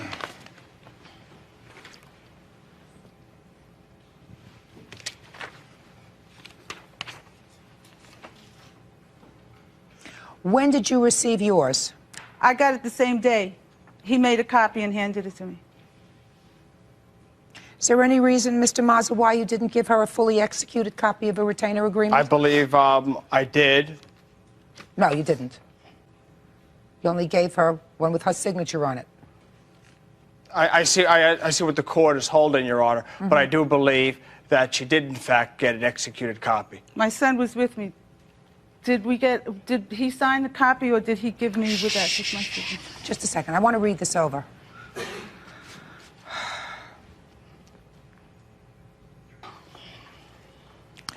Well, Mr. Mazza, this indicates that your fee is 33 1/3% of the gross recovery if settled without filing suit or demand for arbitration, or 40% of the gross recovery if suit is filed or demand for arbitration is made. Correct, Your Honor. Now, I would like you to, step by step, sir, tell me what you did to get 40% rather than 33 1/3. What I did, Your Honor, was to determine who fired the weapon. I did an investigation to confirm who owned the property. As Ms. Thorne said, she did not have insurance, medical insurance. She hasn't worked since 1990. She needed medical care. I sent her to Citizens Medical Group, who do not use chiropractors. It's a board-certified internist who, their records are impeccable. They give you daily records of what was done. Mr. Mazza, is your firm limited to personal injury, or is it general practice? Just personal injury. That's all we do. And if I may continue, Your Honor. No, I have, my mouth is still moving, Mr. Mazza. Yes, I see that. Do you use this particular medical treatment group regularly in your practice? The term regularly, no. This doctor is my own doctor. Mr. Mazza, I have a problem, sir. Let me tell you what my problem is. Yes, Your Honor. My problem is that this lady, who was the injured party, settled her lawsuit for $12,000, and she got less than $2,000. That gives the legal profession, sir, a really foul name. Now, nobody disputes that lawyers' usual retainer agreements are 1/3. And what I asked you is what you did, because we haven't gotten to the medical bills yet, because that you may have to take up with your own friend who runs this clinic where you sent her, where they put a hot pack on her shoulders for $4,000. But I want you to tell me what you did so that your percentage of this recovery was increased from 33 1/3% in good conscience to 40%. In good conscience, Your Honor, there's a contract here. No, sir. I filed the lawsuit. No, Yes. sir, there isn't a contract. There is a contract. No. I have 2 original signatures on, and you're holding it, Your Honor, number 1. Number 2. No, sir. She never received a contract. She received her own signature on a retainer agreement. Judge Judy continues in a moment. She received great representation. And if you would let me finish, I would be able to articulate to you why she should be happy and grateful. And later today, if you move your head up and down, you catch it in the light, you can see it. If I move just a second, so you're telling me that in order to see this thing, I got to move my head up and down? real cases, real people, Judge Judy. Ann Throne received $1,930 from a $12,000 settlement. Attorney Steve Mazza says he had to pay her medical bills. There is no way she could have possibly gotten this partially executed contract unless you gave it to her. No way. There is a way, Your Honor. Well, tell me how. There's many reasons why that could happen without casting dispersions on me. I'm not casting dispersions on you, sir. What I'm telling you is you had her sign the agreement, you slipped it in your file, and when you saw that it was not signed by you, you signed it. That doesn't mean you're not entitled to be paid, sir.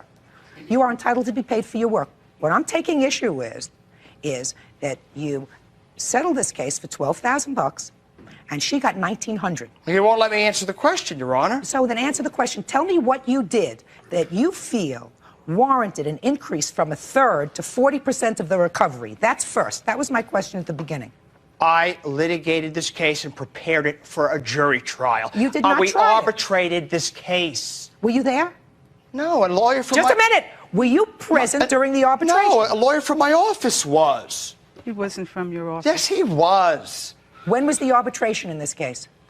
It was February 7th, 1996. In 1996, sir, how many lawyers were in your office? 2. Why weren't she retained you? She retained my office, Your Honor, and that's what it says in the contract. She retained my office. She received great representation, And if you would let me finish, I would be able to articulate Mr. to you No, Mr. why Mazza. she should be happy and grateful. Oh, Mr. Mazza, you are never going to convince me, sir. Well, you won't let me You speak. are never going to convince me, sir, that she should be happy and grateful. You won't to let get... me speak. I don't know who you're used to appearing before, but when a lawyer is in my courtroom, when I speak, the lawyer has to be quiet. That's one of the advantages of being. That's one of the advantages of being the judge. It's a Mr. two-way Mazza. street, Your Honor. Judgment in this case is for the plaintiff in the amount of $4,000. Thank you, Your Honor. Parties are excused. You may step out. It's easy to get down on lawyers. It's the thing to do, and that's what she was doing. She didn't want to have someone talk back to her. As you could see her attitude as she ran from the bench. I guess she's not used to being challenged by someone that can go toe-to-toe with her intellectually. I think she's very fair. She's also from Brooklyn, where I was born. I'm very happy that I won, and I give justice to Snaps. And now the next case. Parties on Brunges versus Aaron. Step forward, please. 17-year-old student Thomas Brunges says 16-year-old Errol Aaron jumped on the hood of his father's 1985 El Camino, denting it. Errol says they were both just joking around and both should be responsible. You did a little dance on the hood of his car. No, ma'am. What happened was we were in the parking lot, and he got into his car, and we were kind of joking around. And he kind of came towards me, and I was a joke, and he saw me, he started laughing. So I kind of, joked around. I kind of went up to the car and kind of put No, look over here. Look Okay. over here. He pulled up to you. You were joking around in the parking lot. Okay, right, And he stopped about 3 feet away from you. right, Right? right. And let me hear slowly what you Okay. did while you're looking over here. Okay, so what happened was he stopped 3 feet short, and then I walked up to the car, put my hands in the front of the car, and I put my right foot on, and then my left foot on. Just a minute. You put your hands on the hood, Right, and then you lifted up my right foot. your right foot really high, Yeah, and you put it on the hood of the car. right. And then you pushed with your hands. Well, no, because then I just kind of stepped with the left foot and just kind of got Well, on. you sort of have to push. You have to push with your hands, right? Just in order to give yourself a little leverage and you got the other foot on the car. Right. And so then I just got off, and then that was pretty much it. And then so that night when I was at work, he called me and he said that that there was 2 dents in the car and that I had to pay for it. So Monday was the next day when we saw each other at school, and I was pretty reluctant to pay because before I saw him actually, like during like zero period, which is first while he was in class, I kind of went to look at the car, and I didn't see anything. And so after that, I said I didn't want to pay for it because I didn't see anything. How old are you? I'm 16.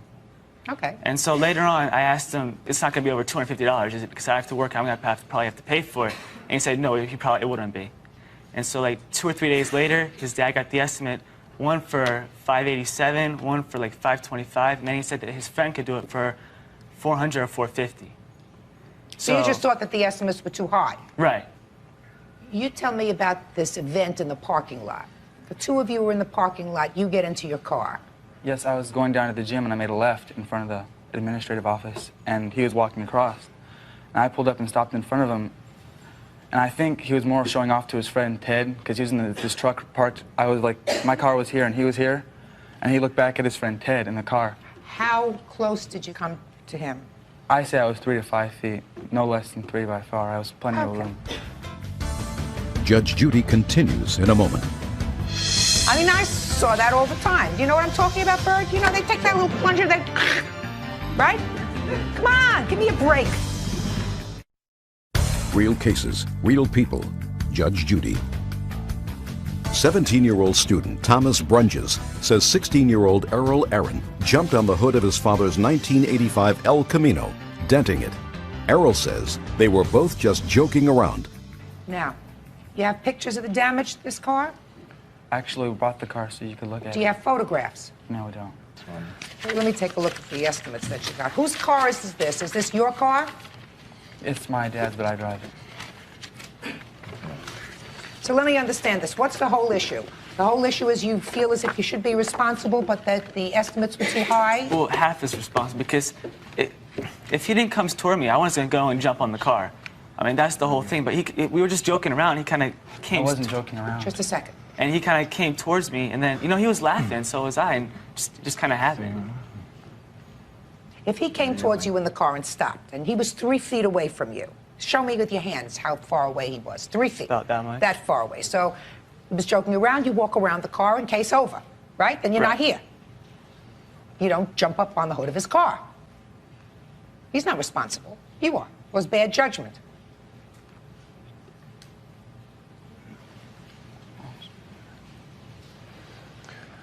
The reason that estimate might be a little on the high side is also because of the type of paint job that's put on there. It's a 2-part application. They don't just spray it with the color. Why did where he stepped on the car, did it break the paint? No, it just, there's 2 dents. There's a dent on the right side of the So hood. they use one of those plunger things and pull it out. I mean, I saw that all the time. Do you know what I'm talking about, Bird? You know, they take that little plunger, right? Come on, give me a break. Your Honor, can Get I a say street something? mechanic, right? Street guy comes over and he goes, and he pulls out a little dent. What are you making a big deal about this for? Huh? Your Honor, you can't. On one of the dents, it's on a bevel of a corner, and you can't pull it out. Well, let's go take a look and see how terrible these dents are. You have your car outside, sir? Yes, it's Yes? outside. All right, let's go take a look.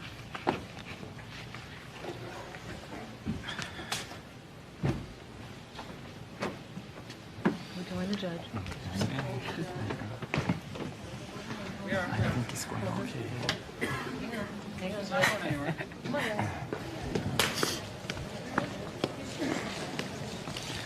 All right. Yeah. Show me. If you look into the light, you can see a dent right there from 1 foot. And there's on this bevel right here, there's a dent right there. See the dent right there, right in there? If you move your head up and down, you catch it in the light, you can see it. If I move just a second, so you're telling me that in order to see this dent, I got to move my head up and down? Well, certain angles, it shows up better. I understand that, but that's what you're telling me. In order to see these dents, I got to move my head up and down. No, well, some people need to stand. If you stand right here and look at that angle right there, you can see that there. And if you stand right here, you can see there's a significant dent right there also. When this car was painted, I paid $1,200 for the paint job. So They didn't scratch it, did they? no, that's somebody What? That's something else. That's what? Somebody else did Somebody that. else did that. Did you find out who did that? Yeah, he's paying for it. And he's paying for that. Right. Right? That's a whole different issue. Well, I understand that. That's a whole different issue. So this is also on your car. These 2 big scratches. This I don't have to bob my head up and down. I can see that without even bobbing my head. You're right? absolutely right, yes. Absolutely. Let's go take a look at...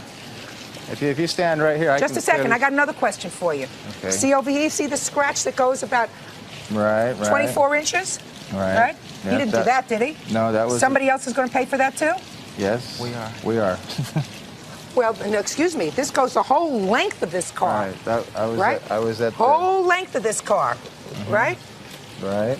Right. Somebody else. When did that happen? That happened about 3-4 months ago. Before or after this dance on the car? Before that. Before that? Yes. Let's go. Judge Judy continues in a moment. I'm going to get these folks a copy of my book. Let me tell you why. I went outside and there are 2 minuscule dents in the hood of this car, neither of which damaged the paint. There's no scraping or anything else on the hood of the car. However, a lot of these estimates that they have to do with repainting this whole car because this No, is... that's not true. Just a second. That's a whole separate issue, though, Your Honor. Oh, no. Yes, I'm going to tell you why. Well, I'm they're from New minis- York. they're minuscule New Yorkers are to used to little tiny dings on cars, right? Maybe it would cost you $100 to get somebody. Maybe if somebody was overcharging you, it would cost you $100 to get somebody to pull out those tiny little dings in the car. And you're not going to get them to pay for the scratches that somebody else did on this car. We had no So intention. judgment in this case is for the plaintiff for the amount of $100. That's it. Parties are excused. You may step out. I'll be back up to your right. Judge Judy continues in a moment. And on the next... Parties on Leventhal versus Leventhal. Step forward, please. 42-year-old social worker Susan Leventhal is suing her ex-husband, 45-year-old Dr. Jerry Leventhal, for not paying medical and dental bills for their son, Aaron. Dr. Leventhal is countersuing his ex-wife for not allowing him to see his children. Order. All rise. Your Honor, this is case number 68 on the calendar in the matter of Leventhal versus Leventhal. Parties have been sworn in, Judge. You may be seated. Have seats. Mrs. Leventhal, you were married to Dr. Leventhal for 20 years? Yes, ma'am. This is your son? Yes, this is Aaron. Would you please ask Aaron to wait outside? Sure thing, Judge. Thank you. Please wait.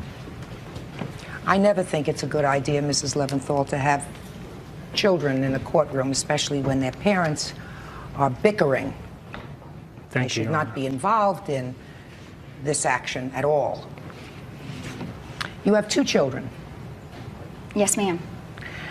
Your lawsuit complains of the fact that pursuant to your judgment of divorce, your former husband was supposed to pay for medical and dental coverage and unreimbursed medical and dental bills for both yourself for a short period of time and your children until they're 18, and that he has failed to do so, and that your accumulated bills for both orthodontic work, which was $3,000 some odd dollars, and unreimbursed bills, brings the total up to close to $5,000. Is that right? Yes, ma'am. Let's go back. When were you divorced? December 30th, 1996. And do you have a copy of the judgment of divorce? I do. Bert, can I have it, please? I'd like to take a look at it. Thank you. Section 10, please.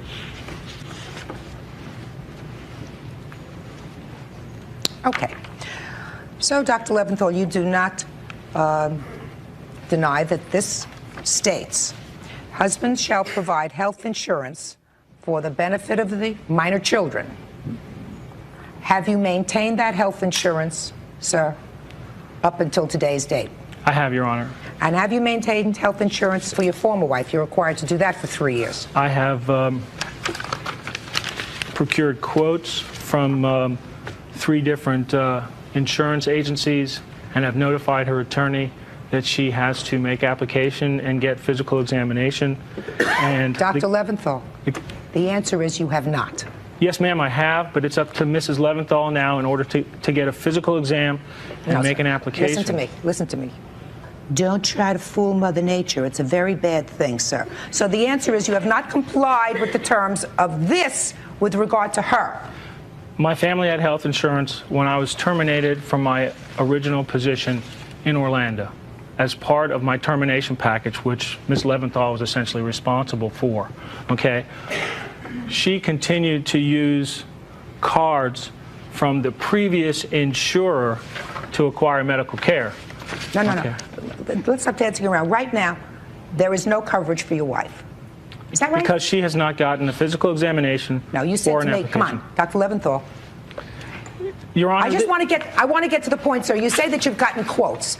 You were supposed to have insurance in place for her at the time of the judgment of divorce. I'm not going to waste any more time on this. I'm moving on to other things. This has already been heard in court. I've not been found in contempt for that. That's not what we're here for. I'm not here to find you in contempt. Unfortunately, I do not have contempt powers. I'm going to try to do something about that. In any event, we have orthodontic bills. Now, which child had orthodontic work, Mrs. Leventhal? Our older son, Aaron, who was just here, we both agreed in 1995, before Dr. Leventhal left our house on domestic violence, that the 3 of us sat down, saw a film, agreed he would have braces on his teeth. He was to have them off before his bar mitzvah at his 13th birthday, which he did not get. The original cost was $3,080, which was a bargain for an orthodontist in Orlando, Florida. Over the last 2 years, the amount has incurred to almost $3,300, of which I've been paying $5 a week on my already limited income. Just a second. Let's talk about the orthodonture. Dr. Leventhal, you think that this lady who is your wife, the mother of your 2 children, you think she put braces on your oldest child just to irritate you? Dr. Leventhal, you think she put the braces on the kid just to irritate you? I don't know, Your Honor. She does a lot of things to irritate me. You're a smart man. Come on, you're a smart man. I really can't answer that question because my ex-wife has never, ever called me about any medical problems or dental problems with my children. The only thing she did was show up 2 weeks after she had me removed from the home at my office to show me that my son had braces on. I never saw a referral. I never heard from a dentist that he needed braces. Dr. Leventhal, you went to medical school for 4 years. You did an internship. You did a residency. What's your specialty? Family practice. Okay. You saw your son? Not really. No. What do you mean you didn't see him? You grew up with him. You left the house. He was, what, 11 years old? I never needed braces. My children's teeth looked fine when I left the house. So what you're telling me is you think that your wife put braces on your son Aaron just to irritate you? I think it's a possibility. Let me see the orthodontic stuff, please. The orthodontics, the dental bill from our dentist. I mean, all these were done out of network, Your Honor. No, What do you mean they were done out of network? They were done without referral. They were done out of the network of the HMO, out of the dental insurance. Sir, I read your answer very carefully. Your counterclaim says a variety of things. One, it's outside the HMO. Two, the HMO doesn't pay for orthodontic work, and if they do, they only pay for part of the orthodontic work. And three, if all of the above don't sound good to you, Judge, I filed for bankruptcy in 1997 in order to alleviate the bills, and all these medical bills were supposed to be covered in the bankruptcy in order to help your wife. Am I crazy, or is that what you said? That's partly what I said. Yeah, that's what you said. The day So you said, if I should have paid for this and if I should have paid for that, well, I cleared it all up because I filed for bankruptcy. Did you file for bankruptcy? Not just to cover the medical bills. The day after I left the house, she bought a $2,000 computer and a $7,500 piano, things that I really couldn't afford. The majority of the medical bills in question were included in the discharge under Chapter 7. Some of them were, that's correct. That's what you wrote in your answer. Some of them were, that's correct. How could you file for bankruptcy, sir? Because I couldn't afford what Mrs. Leventhal was doing with a credit card, with dental expenses, with medical. I couldn't afford that. Well, how she much? wasn't using. Just a second. She wasn't using network HMO providers. How much did you pay for medical and dental stuff, sir? Show me your bills, paid receipts, checks. At the time that you filed for bankruptcy, show me how much you paid for medical and dental. Medical and dental as far as what? I mean, as far as your children. My insurance? No, not your insurance. You just I said to couldn't me pay. you filed for bankruptcy because of all the medical and dental bills that you had to I couldn't pay. pay because I couldn't afford to pay. She's getting $43,000 of my income. Just a second. So you didn't pay. Dr. Leventhal. I paid the health insurance, Your Honor. Okay, the health insurance covers medical expenses. When she goes outside the health insurance, it's her responsibility. It does not become my responsibility. Doesn't say that here, sir. That's what she was doing. She was going to a group called Psychological Affiliates. She was going to a psychiatrist. I'm not talking about psychiatrists. I'm talking about braces. Let's not dance around what we're talking about here. We're talking about braces. Medical, dental. Did you pay for the braces? No, I did not. You got to pay for the braces, sir. Judge Judy will continue in a moment. At that point, my former husband proceeded to tell me to get out. He said, I'm not giving you any money. His partner threw $25 at me and said, if you don't leave this office, I'll have you arrested in front of the children. People, Judge Judy. Susan Leventhal says her ex-husband, Dr. Jerry Leventhal, owes her medical and dental bills for their son. Dr. Leventhal claims he has a restraining order against his former wife for stalking him. You're going to pay the bill for the dentist, because you can dance around all you like and you can file for all the bankruptcies you like, but I'm telling you, you are responsible for your child's orthodontia. And the bill's up till this point to $3,300 for that, because that's what this says you have to be responsible for, not her. You live in the same town. Yes, ma'am. Well, I know that sounds painful to you, but let me tell you something, Mrs. Leventhal, you picked him. For good, for bad, you made two children with him, he's the father of your children, and if you do anything to demean him in front of his children, and just listen to me very carefully, madam, if you do anything to demean him in front of his children, that negatively impacts on his children. I don't care what that does to make you feel better, and I don't care if you think that hurts him. What it does is say to the children, my father is worthless, therefore I'm worthless. Now, I assume that you would not think of doing that. I assume you wouldn't. Dr. Leventhal, trust me, sir. I'm very smart.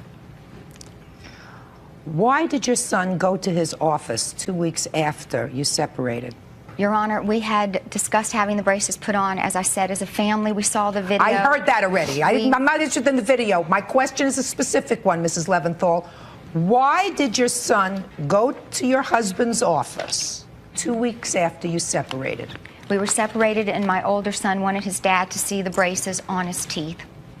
Mm-hmm. Can you tell me what happened when he came to your office 2 weeks after you separated? Mrs. Leventhal had called and said she was coming, and I said this wasn't a good time. We just finished our day.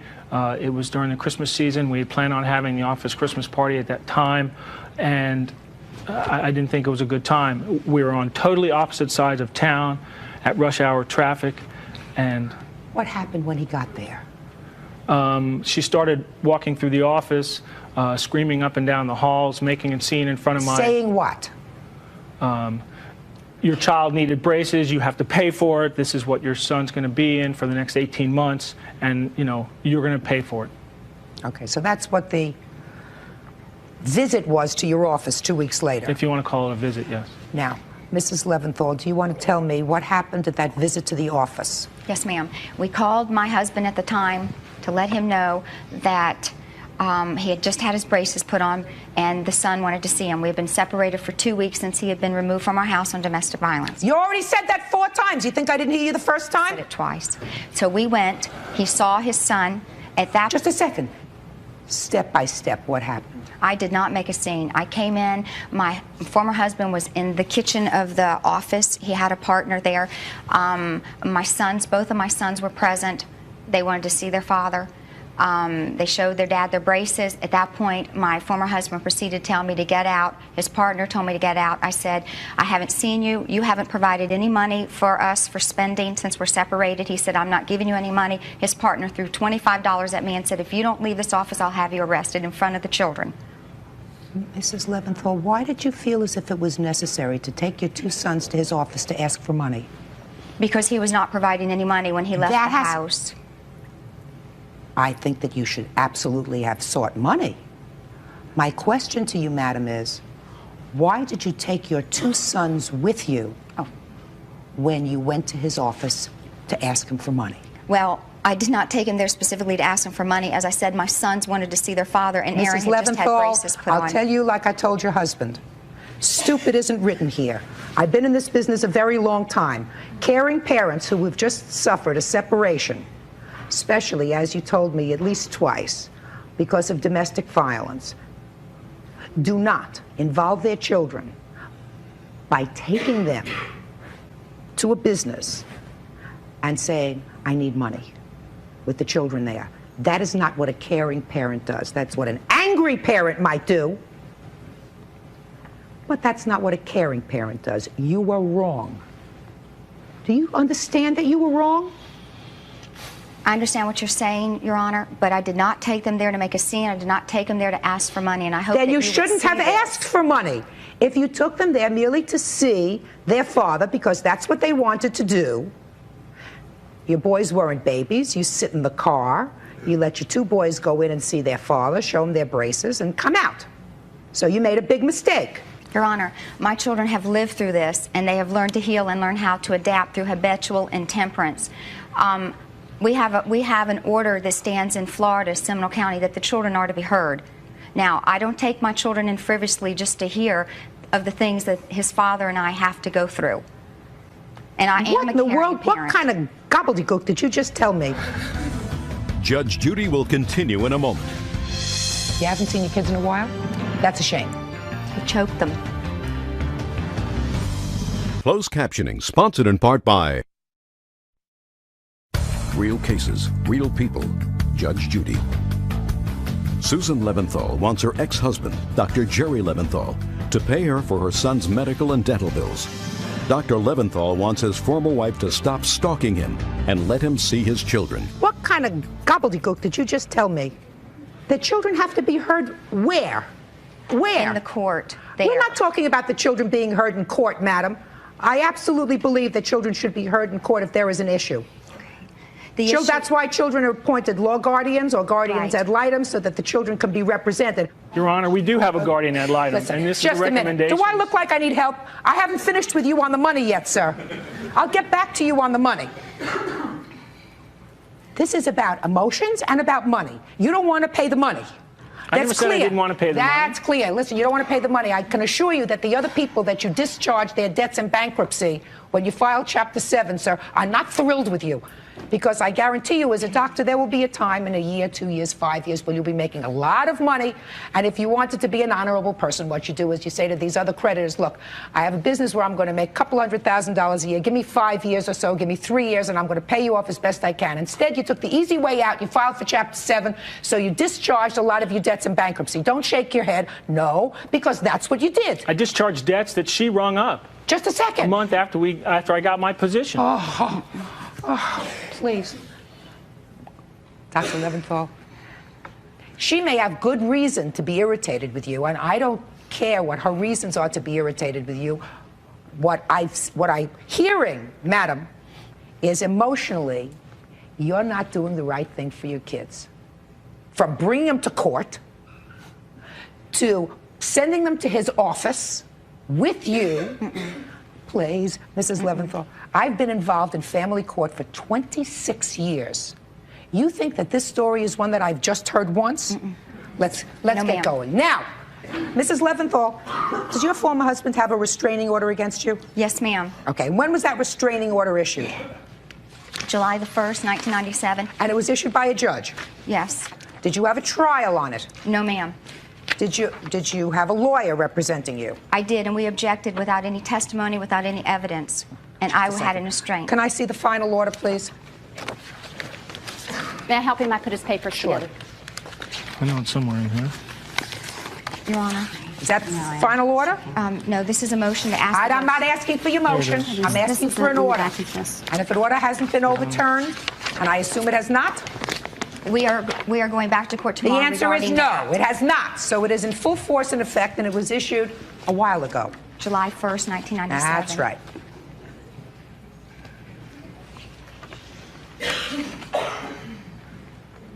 The court, having heard testimony from the parties with regard to the issues of the husband's motion, the following is hereby ordered: that the former wife, that's you, shall not assault, molest, annoy, injure, threaten, stalk, or interfere with the former husband. You are restrained from going to his place of residence or place of employment, contacting employees or other physicians in the former husband's medical practice, have to stay more than 100 yards away from him. You can call him only for emergencies between 5 p.m. and 8 p.m. And on and on and on and on and on. Judge Judy continues in a moment.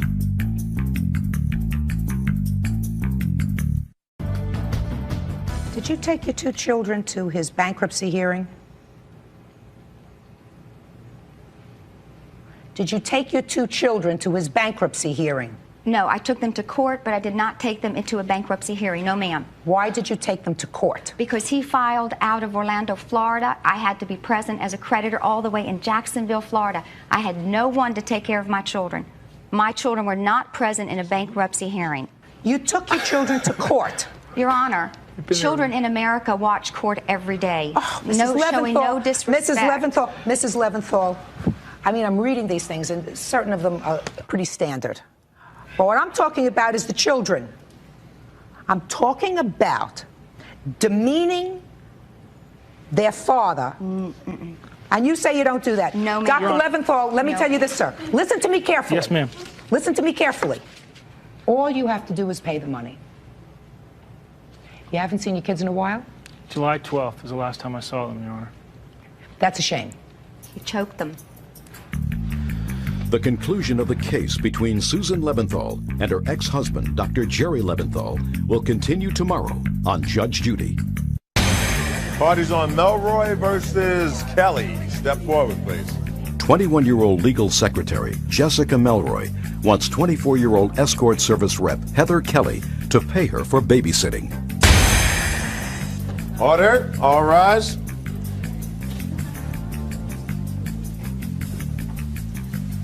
Your Honor, this is case number 11 on the calendar in the matter of Melroy versus Kelly. Parties have been sworn in, Judge. You may be seated, sir. Have a seat. You hired her to do some babysitting for you. Yes. And she did work for you for a few days. Yes, about a week and a half. And you didn't pay her? I paid her for the first week, and I didn't pay her for the second 4 days that she did do for me. Is that right? Yes. Okay. Somebody works for you, you have to pay them. Why didn't you pay her? Because she didn't do the job. Well, okay, so the first week she came to work for you, you paid her. Yes. And she did what she was supposed to? Not all the way, but most. That's not true. And Yes, the it is. following week she started when, on a Monday? Yes. And were you satisfied with her work on Monday? Monday was okay. So why didn't you pay her for Monday? I paid her for the first week. I understand which was that. Forget the first week. The Okay. first week we're clear on. Gone. Okay. Monday she came, she worked for you, and it was okay. Mm-hmm. Okay, Monday. That's what she said. Now let's go to Tuesday. Mm-hmm. Did she work on Tuesday? Mm-hmm. That's a yes or a no? Yes. And did she perform her job on Tuesday? Yes. Okay. But can I Tuesday. say something? Sure. She wasn't taking him to the park like the agreement was. The agreement was she was supposed to be taking my son to the park every single day while I slept. Miss Kelly? Yes. Did she take your son to the park on Monday? Yes. Did she take your son to the park on Tuesday?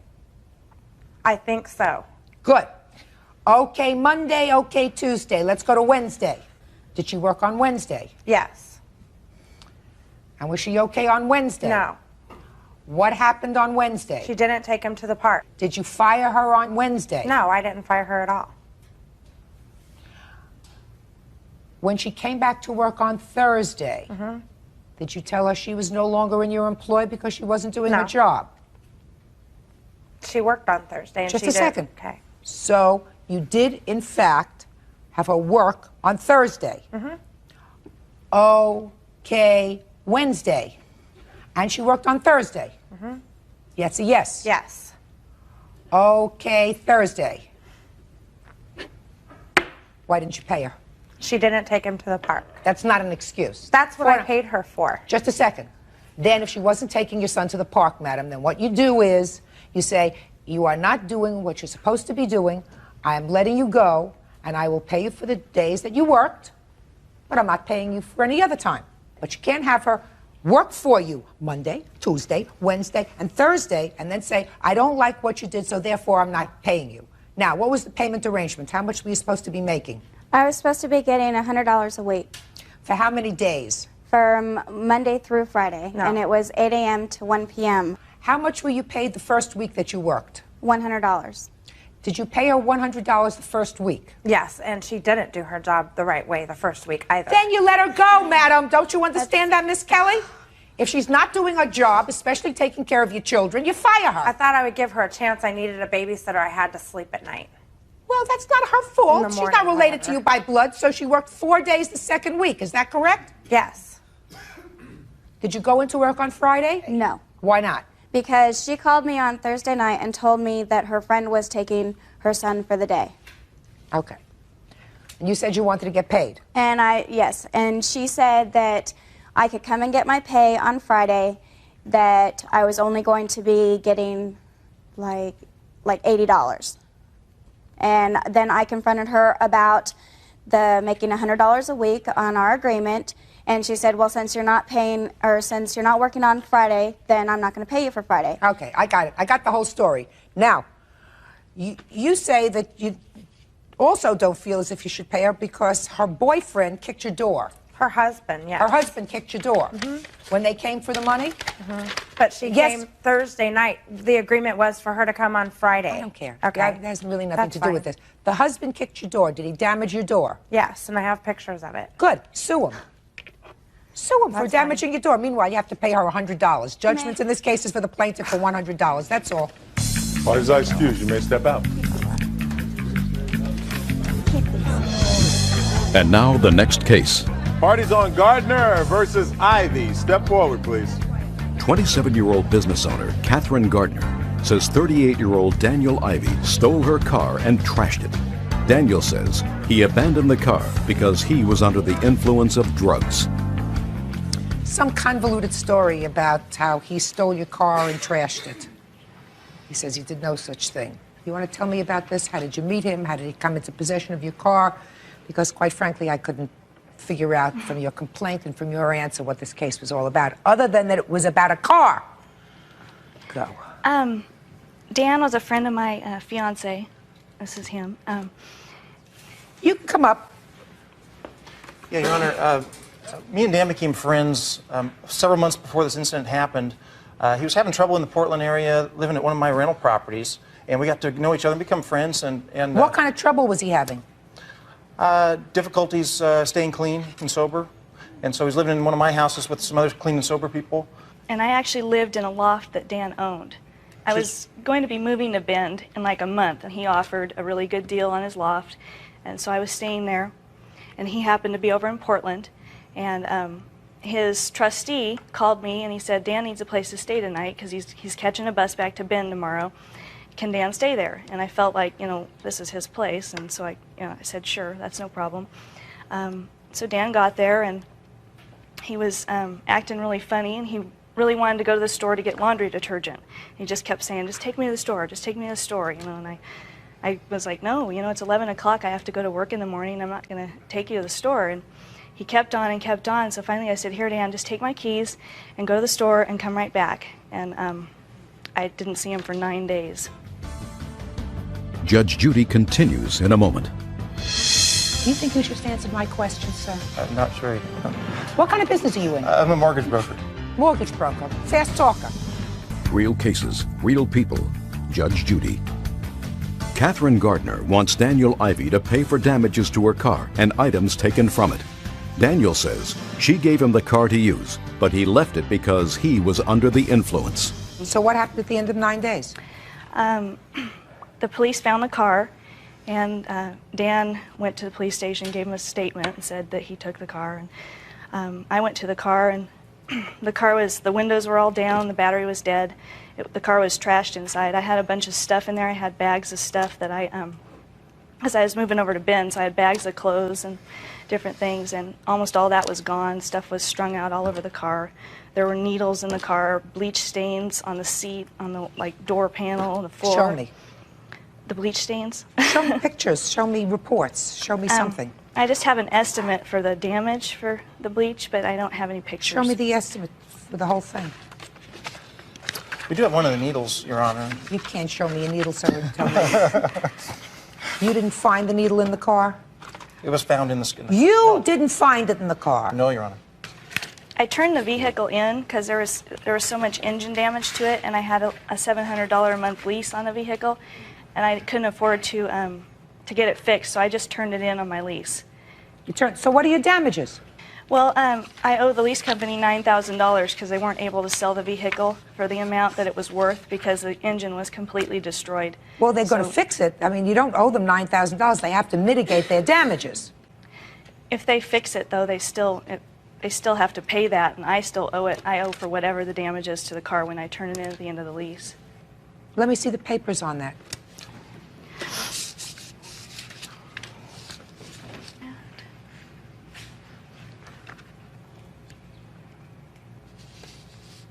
Well, this gives you 3 different options. One of them is you may qualify for up to 50% settlement depending on the creditor you owe. Show me the papers where you turned in the vehicle. I don't have anything. I just went and dropped it off, and I signed a little thing, but... Well, how do I know you turned in the vehicle? All these papers say is you didn't pay your lease. Doesn't say you turned in your vehicle. May I comment, Your Honor? I spoke to the collection company that was trying to collect that amount. The reason that the vehicle was turned back in was the motor damage, the interior damage, all the damage to the vehicle amounted to over $5,000, and it was not possible for her to come up with $5,000 to fix the vehicle. It was a $700 a month payment. She had no working vehicle, so her decision was to turn it in and just suffer the consequences with the lease company rather than not have a working vehicle and make $700 a month payments.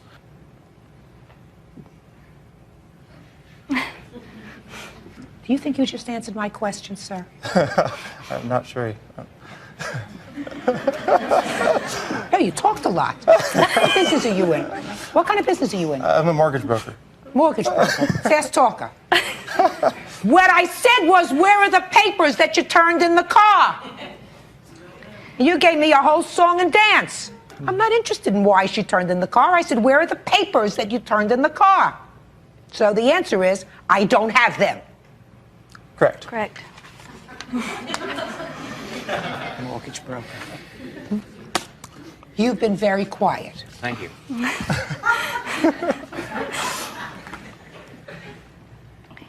Your side of the story, the truth, nothing but the truth, so help you God. Let's go. Okay. No, over here, sir. Not at your paper. Okay. Right here.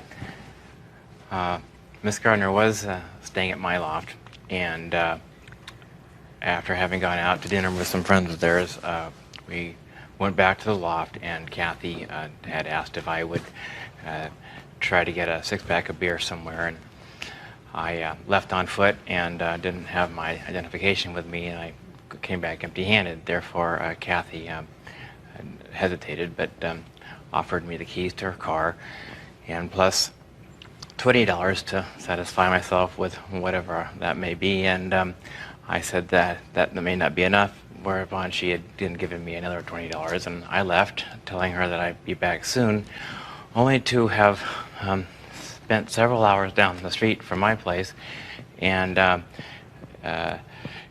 not being able to be in any kind of shape to get in the car, let alone drive a car anywhere, back to the loft. And Kathy had a cell phone, and I didn't have the number to that. And so I was stuck, and I'd spent the nights down the street, and then in the morning... Down the street where? Where I bought these drugs and the beer, and I woke up the next day, and there was ice on the street, enough so that I really couldn't move it, and then not again having her cell number, I couldn't have reached her, and ended up later that afternoon over at a friend's house, maybe 30 miles away, and that's what happened. Okay, Mr. Rivey, how old are you, sir? 38. Who are you? Oh, I'm sorry. I'm Jim Winston. I'm a friend of Dan's, a family friend. Just a friend. You're not the trustee. No, I work with the trustee, though, currently. You have a trust account? Yes. And that's what you support yourself from? Yes. Set up by your parents? Yes. They were smart. Right? Yes, they were. Oh. How long have you had a drug problem? 2.25 years. Before that? Not much history of any problem with drugs. Had you been working before that? No, I wasn't. What were you doing? I was attending Portland State. I was a student. So you were 36? About the last 3 years, I was attending Portland State. Judge Judy continues in a moment. You look like an intelligent young man. You're a nice-looking young man. And if you don't get rid of this problem that you have, you're going to die on the street. Closed captioning sponsored in part by Real Cases, Real People, Judge Judy. Catherine Gardner says she was helping Daniel Ivey, loaning him her car. She's suing him for damaging the car, stealing items from it, and not returning the car. Mr. Ivey, I listened to your testimony. The truth is, I believe what you tell me, which is totally different from what you wrote in your answer. Oh. How so? It's just a different story, sir. Okay. It's a different story. You're responsible for what happened to her car. I mean, the fact that you didn't have her cell phone number, the fact that she took the car and there was ice on the road and that you got smashed out on drugs, and then all of that is not an excuse for damaging her car. I mean, what's the excuse? Well, I guess there isn't really one. Okay. Step up here, sir. I want to ask you a couple of questions. Yes. What's the name of the trustee?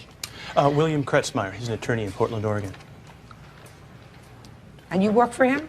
Yes, past 2 months. In what capacity? I'm a counselor for Dan, helping him with some of his difficulties, problems, be a personal assistant. I'm trying to get Dan to go in the direction he needs to go. Basically what I do is I try to help him to learn, to structure his environment so there aren't temptations, so he doesn't get in trouble. And I think, you know, slowly but surely we're getting on top of this a bit. What frustrates me about this whole thing, I've known Dan since before this incident. When a person is trying to overcome a drug problem, you don't leave drugs on the table, you don't leave money on the table, you don't leave car keys on the table, you don't give him car keys, you don't do these things. He's there for a clean and sober house, the things you do and you don't do to help a person. That's what I do now. And what training have you had, sir, and where specifically in order to give this gentleman your advice? I have a Bachelor of Science in Psychology with honors from the University of Oregon, Phi Beta Kappa. I spent a year in graduate school in clinical psychology. I've run a support group for various sorts of issues for the past 5 years. A lot of just first-hand experience of these type of things. Maybe I have a little bit of a knack for it. To me, directing a person towards some of the positive influences and protecting a person in Dan's situation away from some of these influences is just common sense. That's what he needs, and I'm going to give it my best shot. But that has nothing to do with what happened last fall. Mr. Ivey. Yes. Let me give you some good advice. Unless you are in a full-time residential drug treatment program, full-time, starting with a year, 18 months, you're going to die on the street. Because if you have a long-term drug problem, you've got to change the whole way you see the world, and you can't do that until your body is totally and completely cleansed and the habit of drugs is removed. And that doesn't happen for a long time. That's been my experience. Now, I will tell you that I've been criticized for these comments because people say, well, you can do it on an outpatient basis and you can still stay home and do what you have to do. First of all, you don't have to stay home because you don't have to work and support a family. You're in the very fortunate position of having money coming in so that you have no dependents, I assume. Is that right? That's right. So the truth of the matter is, if you put yourself in an inpatient program for 18 months, nobody's going to miss you. No. Right? That's right. And you may be able, May. But that's the only shot you have. Judge Judy continues in a moment. Judy. This is all a very nice, soft thing that this gentleman is talking about. You know, changing your everyday routine, changing your environment, and making sure not to leave the car keys on the table. All that's very nice. But the truth of the matter is that has to be in your head. So if you're smart, take some of the money that you have coming in every month. Find out the best in the country. Make your trustee pay for it. Sign yourself in and write me a letter. And say, here's 6 months, I feel a lot better. Because you look like an intelligent young man, you're a nice-looking young man, and if you don't get rid of this problem that you have, you're going to die. Judgment for the plaintiff in the amount of $3,500. Thank you, that's all. Parties are excused. You may step out. Judge Judy continues in a moment. And on the next Judge Judy. Parties on Myers versus Cave. Step forward, please. Carol Myers says talent agent Brian Cave owes her for rent. Brian is countersuing Carol for false arrest. Order. All rise. Yeah, this is case number 22 on the calendar, the matter of Myers versus Cave. Parties have been sworn in, Judge. You may be seated, sir. Have a seat. Ms. Myers, you lived with 2 other roommates, according to your complaint. Yes. And there came a time when you were leaving the country for 6 months? 6 to 8 months. Going to Ireland? Yes. You decided to sublet your share of the house. Correct. You sublet it to the defendant. According to you, he owes you money. Yes. And there is a counterclaim by the defendant because he said that you had him arrested illegally.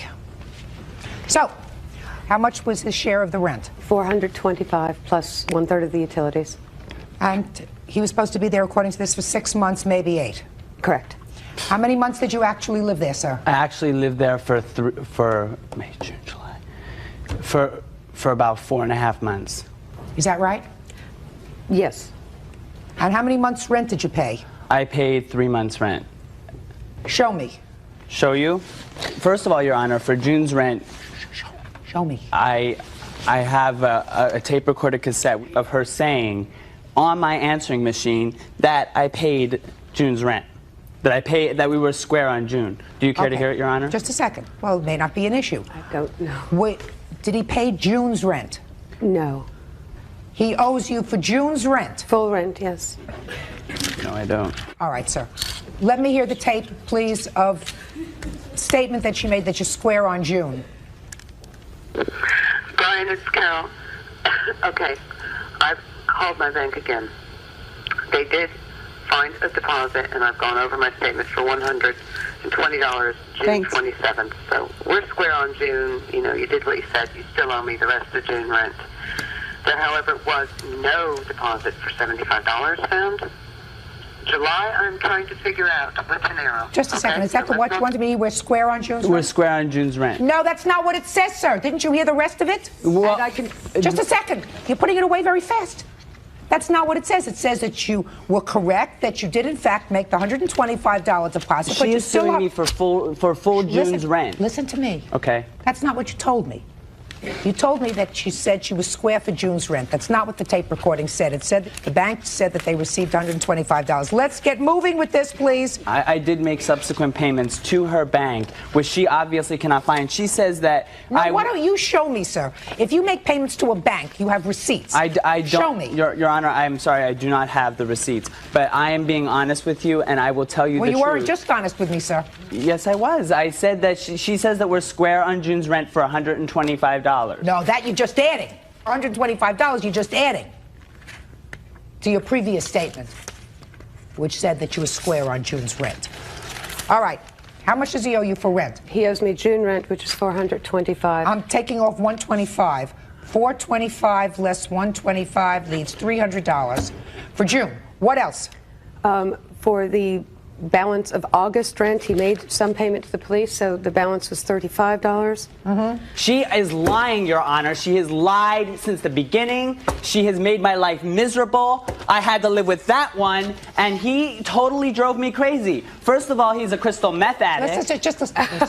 Listen to me. He's still my roommate. I don't care. He made my life a living hell. Listen, I'm not your therapist, sir. If you don't like where you live, you move. That's why I did. But while you live there, you pay. I did pay my rent. Just a second.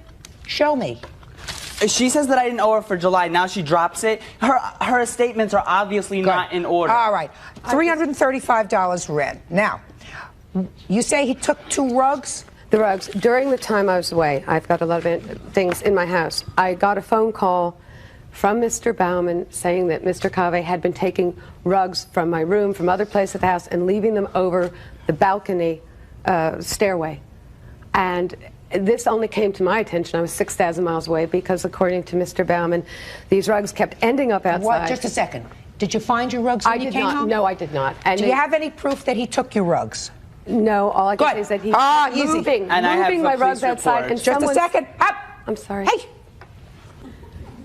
The answer was no. You have no proof that he took your rugs. Correct? No. I know he moved my rugs. Okay. Moving is not taking.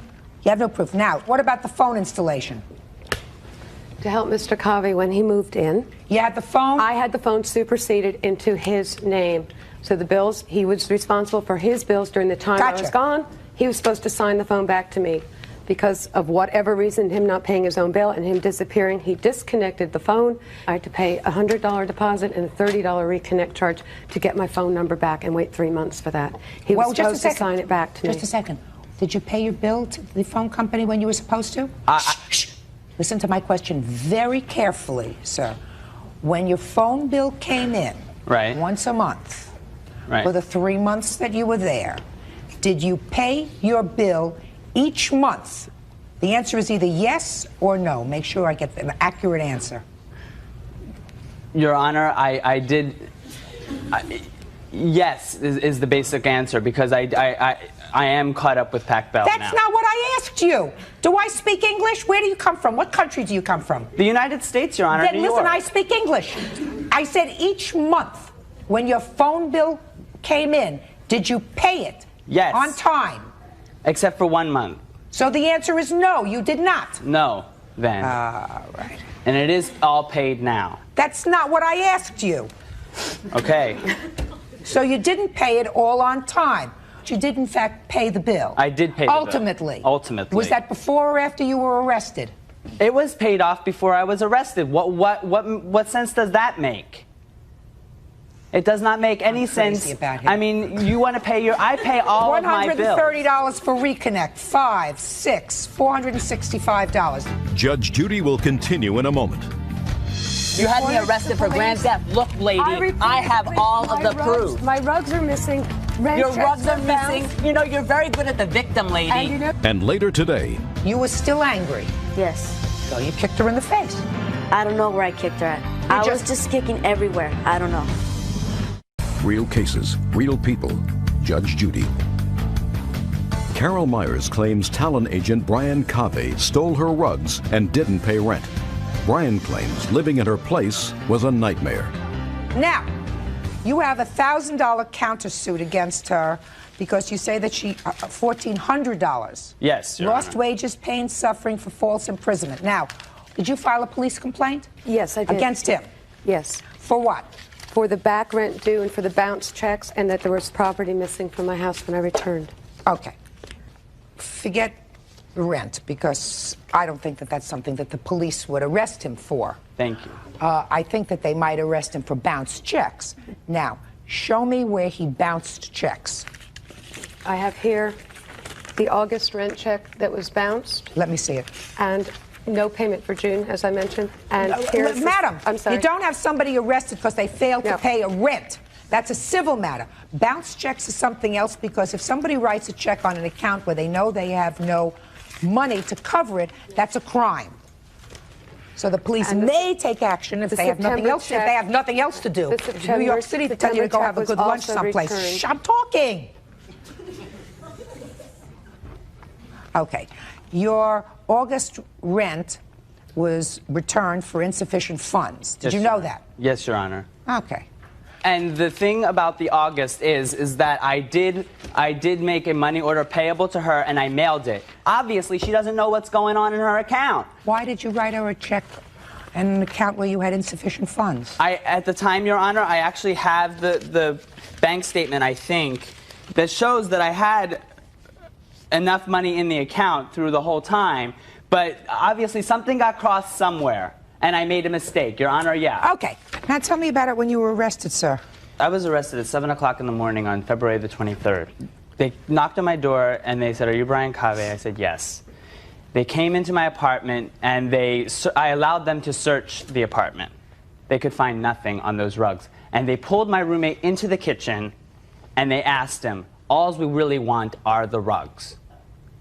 I don't steal things, first of all. And then they asked me to produce the receipt for the money order that I did pay her in August. Now, I lost the receipt. I was dumb. I lost the receipt. I made a mistake. You're like an accident looking to happen, sir. You better start taking care of your business a little bit better. Your Honor, I have learned my lesson. Believe me, I have learned my lesson. Very good. So now you take care of your business better? Very good. You take care of your business better, but at that time you weren't taking care of your business. You owe her $465. Your counterclaim is dismissed. That's all. Your Honor. Parties are excused. You may step out. She is lying through her teeth about me, and she has me arrested. I didn't have you arrested. You had me arrested for grand theft. Look, lady, I have all of the proof. My rugs are missing. Your rugs are missing. You know, you're very good at the victim, lady. And you know, you are the my best. property is you are all the over. best. I'm still missing You things should from run my for politics. garage. You know that, lady? And now the next case.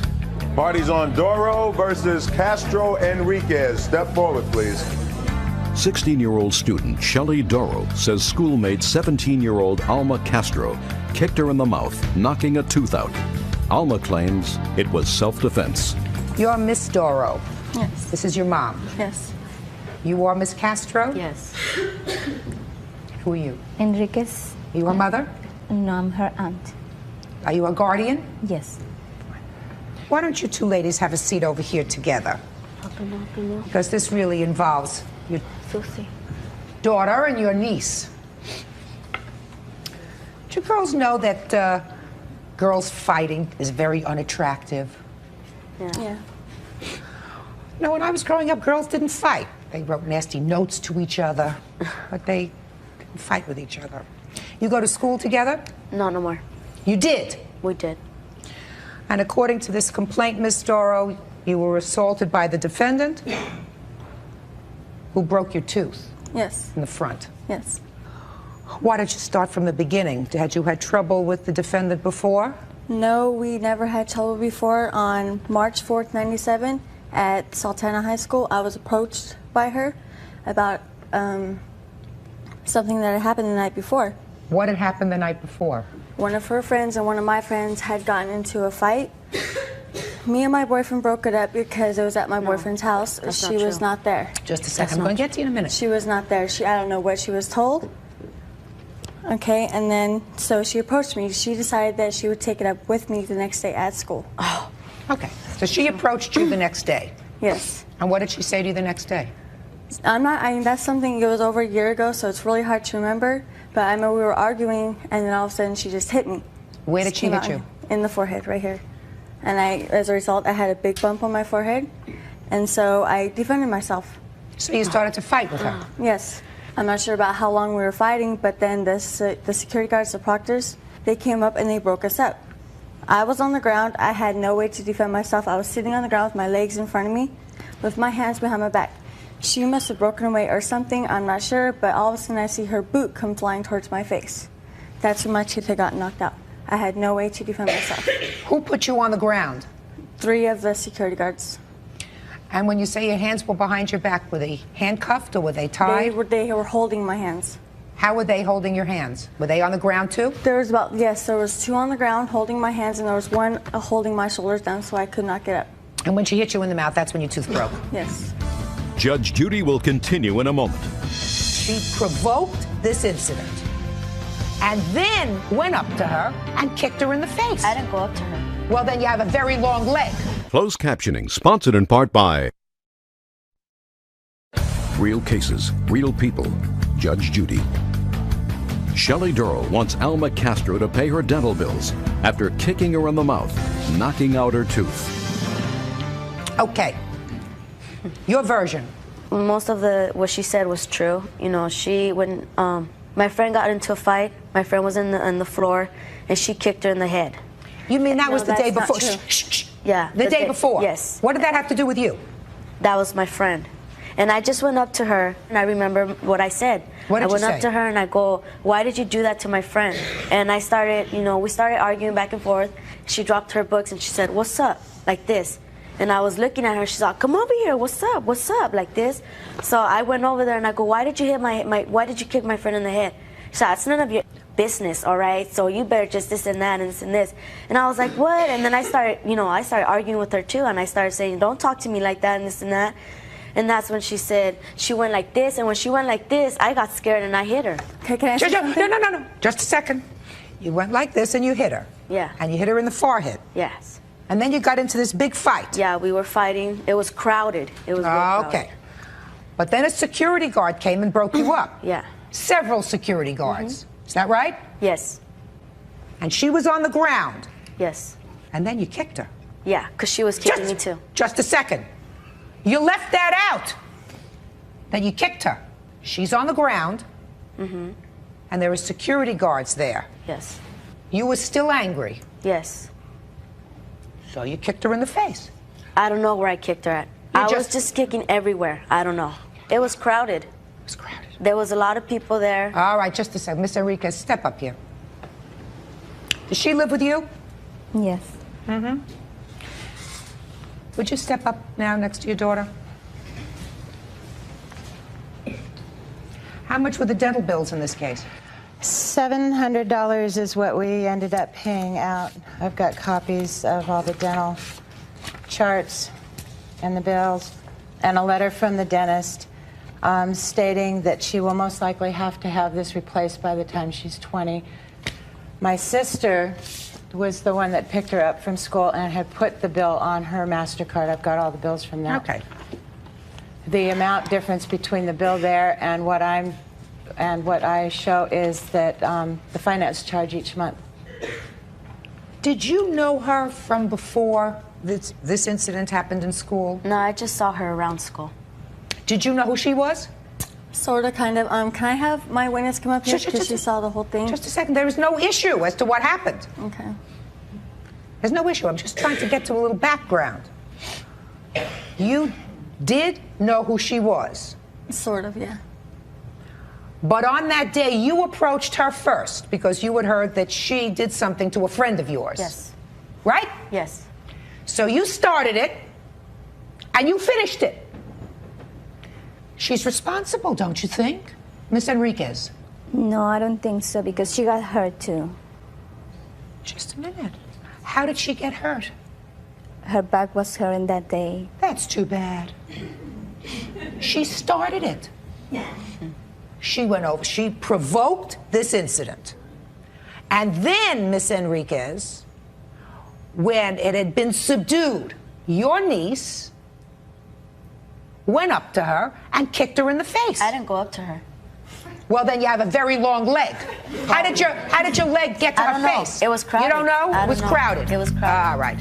Judge Judy is ready to rule. Call 1-888-800-JUDY. This letter from the dentist said it may be necessary to replace the crown, so I can't issue an award based on possibilities rather than it will be necessary. That's what the dentist says. It may be necessary. I'm giving you a judgment for $1,000. $700 should cover at least the initial cost of her dentistry, some of the finance charges that you were forced to pay on the MasterCard, and a little bit for good measure. Something happens to a friend of yours, you let your friend take care of it. It's none of your business. You started the problem, and after it was quiet, and there was no longer a heated battle, you were still so angry that you caused her serious injury that's going to be permanent. Unreasonable and unladylike. And it's also unladylike to fight, because the truth of the matter is, while you were under no compulsion to walk away, you could have. Do you understand? Yeah, I know that. Would have been the smarter thing for you to do. As a result of being dumb, therefore, you're walking around with a fake tooth. Right? Goodbye. Parties are excused. You may step out. Judge Judy will continue in a moment. In Judge Judy's courtroom, most stories are about money, but sometimes they're about something deeper. The blurry line between kindness and danger, between attraction and control. Today's story is not easy to tell. It starts with a man lending a jacket to a woman he barely knew, and ends with a police call, accusations of assault, a human bite, and a lesson that left the entire courtroom silent. This is the case of Spadaro versus Smith, a case about bad decisions, mixed intentions, and one of Judge Judy's most unforgettable lessons. You have to think with what's up here, not what's down here. It all started in an ordinary hair salon. William Spadaro, a 40-year-old cameraman, met Ann Smith, a 37-year-old beautician. He was a regular client, and over time, friendly conversation turned into casual drinks after work. They weren't lovers. They weren't enemies. They were two lonely people in their late 30s, each wanting a little attention and maybe something more. William says they went out a few times, but it never turned romantic. Ann says they were just friends. Then one evening, Ann borrowed his company jacket, a small gesture just for warmth, but returning it would change everything. A few days later, Ann stopped by William's house to give the jacket back. According to her, it was around 8:30 p.m., before she was supposed to meet her boyfriend at 10:30. The lights were dim. A movie played on the TV. The fireplace flickered softly in the corner. Ann says they started talking, casually at first. Then the conversation got flirtatious. "We got too friendly," she said later. "But I told him to stop. I said no." William remembers it differently. He says she came on to him, that she wanted to be amorous. He told the court, "She asked me to turn off the television. I had a feeling she wanted to become intimate." And according to him, they did. What happened next depends on who you believe. William's version. It was consensual. They had sex, then she got upset when he said he didn't want a relationship. He remembers her standing up, angry, and saying, "If I screamed rape right now, there's nothing you could do." He says he laughed, thinking it was just a bad joke, but moments later, she walked into the bathroom and started screaming, "Rape!" It wasn't consensual at all. She says she went there to return the jacket and he forced himself on her. He was too excited. I said no. He did it anyway. When it was over, she says she tried to clean up and leave, but he grabbed her by the shoulder and she panicked. He picked up the phone and started dialing. I screamed because I thought he'd lie to the police. At this point, both sides agree on one thing. The screaming was loud enough for the neighbors to hear. William, panicking, called 911 himself. He even handed the phone to the operator so she could hear Anne screaming in the bathroom. When police arrived, they found William shaken and confused, Anne hysterical and intoxicated, and an atmosphere thick with accusation and fear. 2 female officers took Anne aside to talk. After a few minutes, they decided there wasn't enough evidence of a crime. They didn't arrest William. Instead, they offered Anne a ride home. But before leaving, she turned to William and bit his hand. The bite wasn't small. It broke the skin, drew blood, and later became infected. William needed antibiotics and HIV testing, a process that cost him over $500. That's what brought him to Judge Judy's courtroom.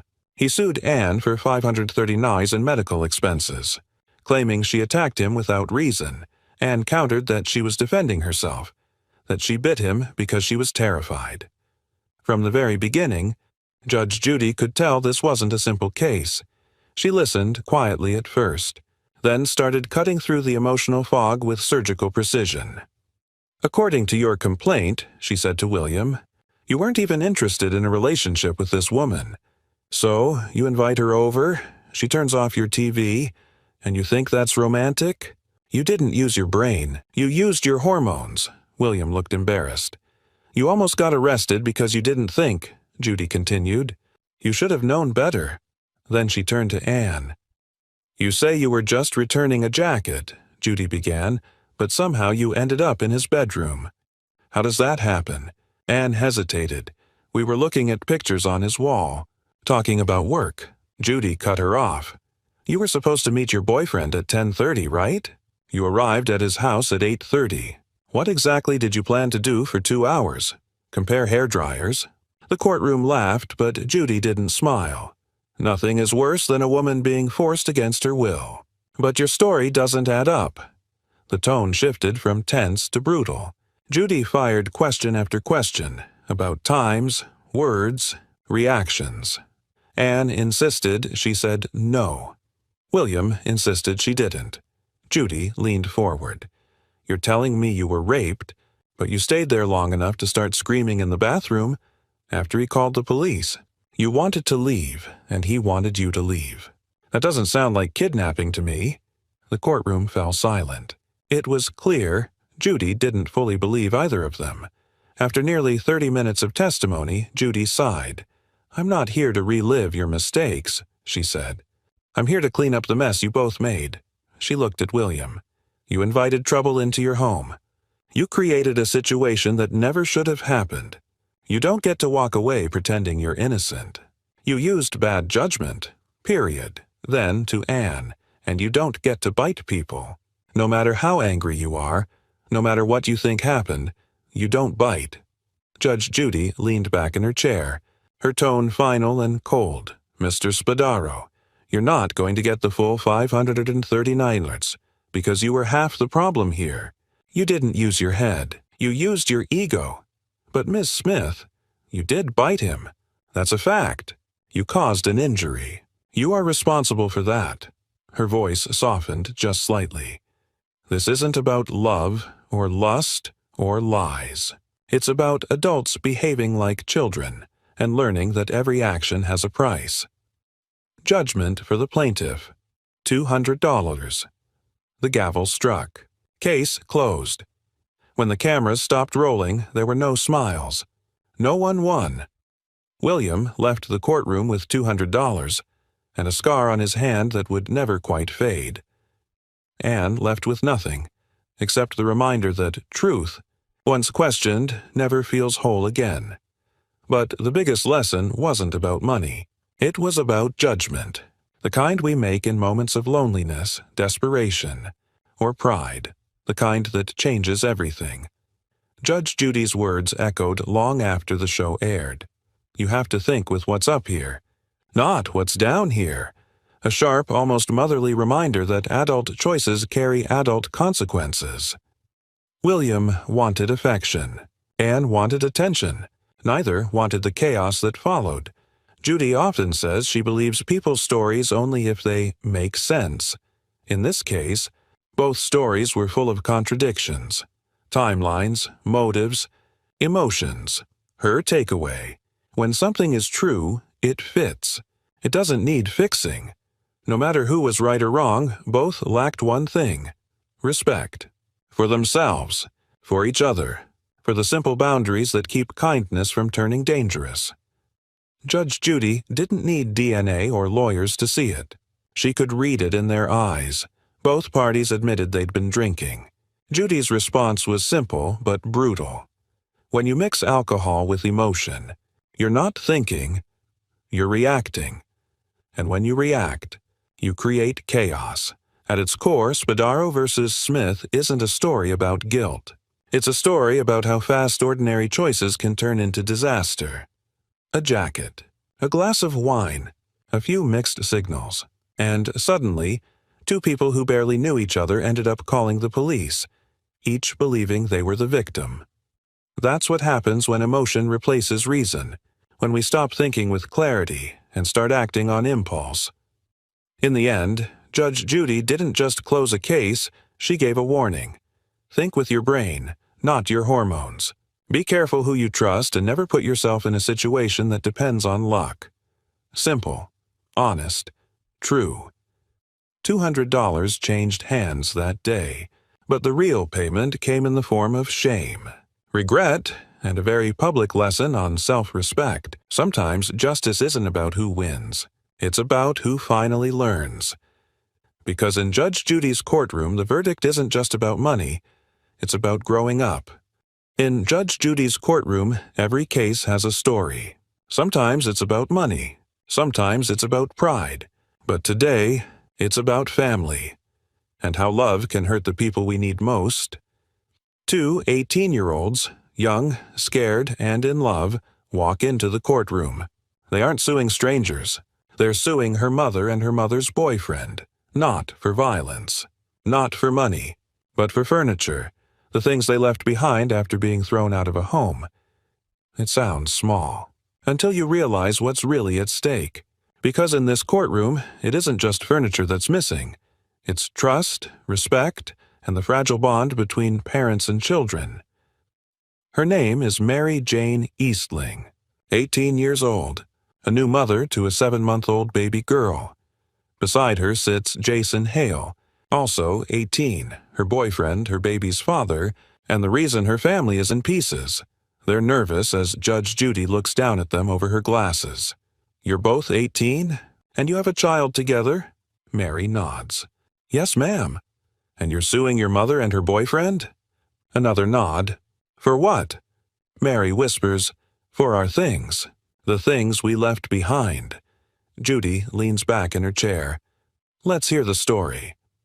A few months earlier, Mary and Jason were living in Delaware, bouncing between relatives, barely surviving.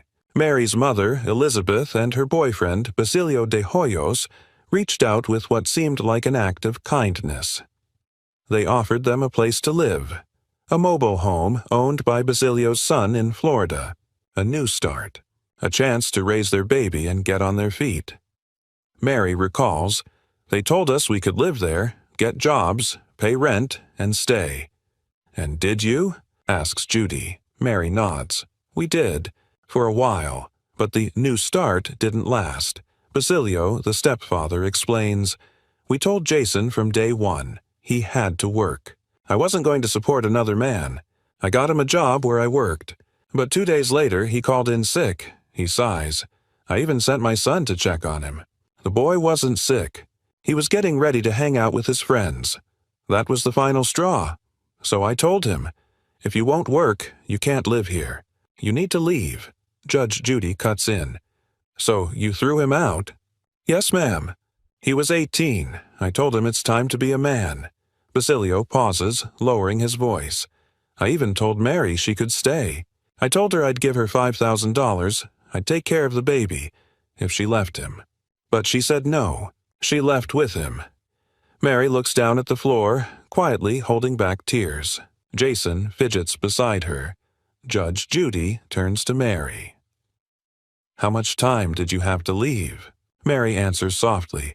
They told us we had to leave that night. 4 hours to pack up everything. We couldn't take it all. And what did you leave behind? A futon, our bed, the crib, the entertainment center, TV, clothes, baby items, everything. And what happened to all that? They kept it. Or threw it away. Elizabeth finally speaks, her voice trembling. We didn't throw anything away. We put what was good in the shed. The rest, my son's shed, leaked. Things got ruined. But whatever's left, she can have it. Judy listens, expression unreadable. Then she looks at Jason. You were offered a job. You worked 2 days. Then you called in sick, right? Yes, ma'am. Then you said you were just going to be 10 minutes late. Which is it, sick or late? Jason hesitates. I was sick, but I felt better later. I was going to go in. Judy interrupts sharp as a knife. You were 18. 2 days on the job and you called in sick. Then your girlfriend's stepfather found you getting ready to hang out. And you want me to believe you were fired unfairly?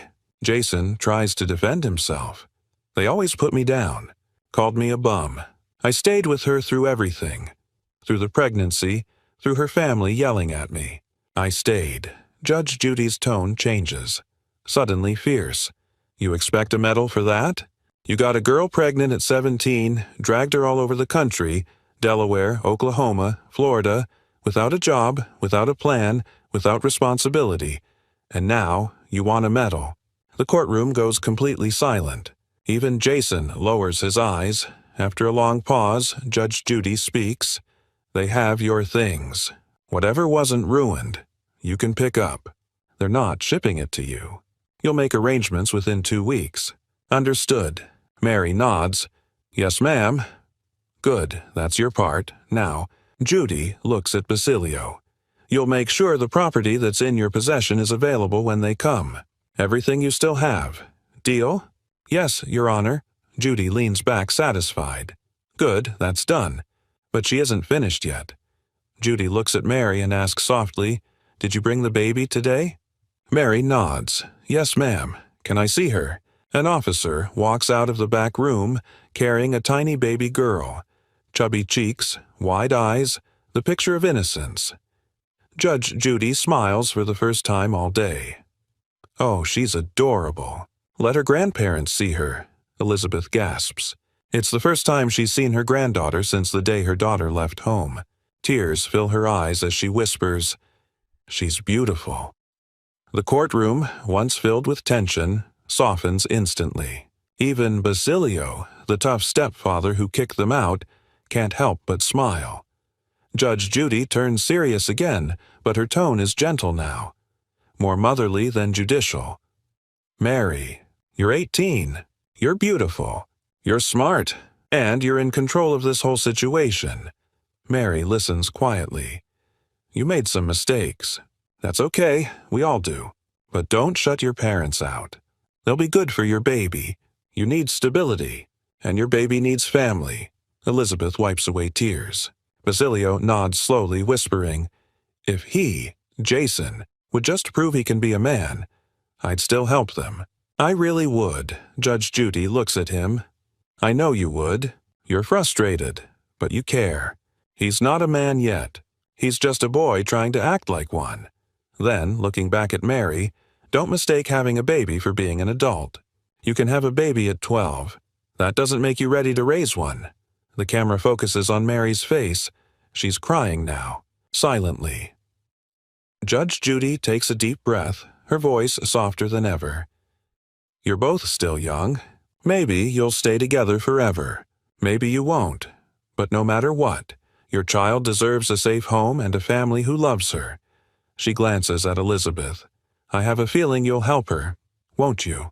Elizabeth smiles faintly. Of course. Good, says Judy. Then do me a favor, Mary. Let your folks spend a little time with you and the baby today. That's the right thing to do. Mary nods through tears. The camera pans to Elizabeth, holding her granddaughter for the first time, rocking her gently, whispering something only a grandmother could say. That day, the case ended, not with punishment, not with anger, but with a fragile peace. No one walked out a winner. But maybe, just maybe, a family walked out a little more whole than when they came in. Love without responsibility destroys more than it builds. Mary and Jason loved each other. But love alone couldn't feed a baby or keep a roof over their heads. Judge Judy reminded them. Love isn't an excuse for immaturity. Elizabeth and Basilio weren't villains.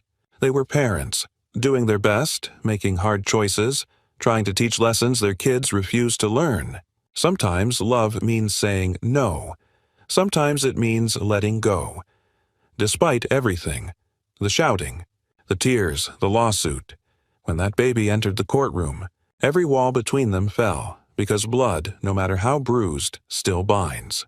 Because forgiveness sometimes begins with holding a child that carries all your features. You can turn 18, you can live on your own, you can have a baby, but maturity comes when you start thinking of others before yourself. Judge Judy didn't just give them their belongings back, she gave them a path to grow up. In that courtroom, justice wasn't about laws or fines. It was about love, messy, painful, complicated love, and about 2 generations learning to meet halfway. When Mary let her mother hold the baby, it wasn't a legal victory. It was forgiveness. Silent but powerful.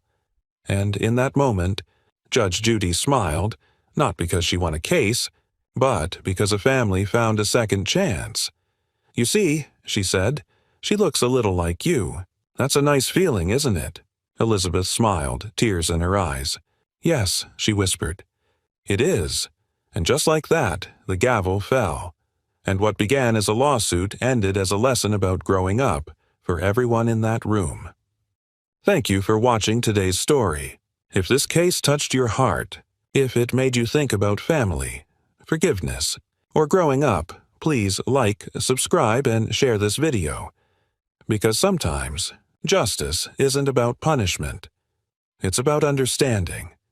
This has been Stories from the Courtroom, and I'll see you in the next story, where truth, love, and lessons meet under the sound of the gavel. Channel for उम्मीद करता हूँ आप सब ठीक होंगे powerful video update है अच्छा दोस्तों सुनो खबर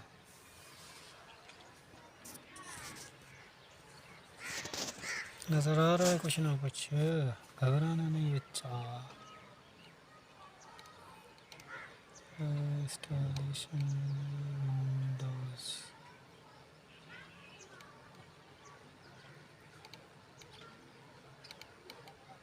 beyond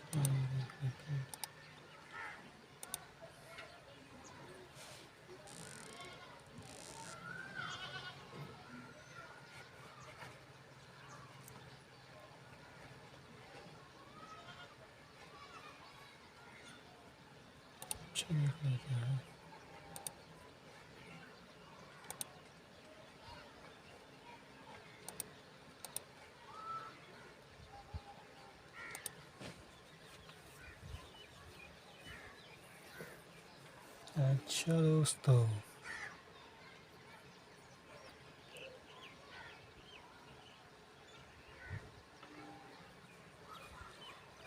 कट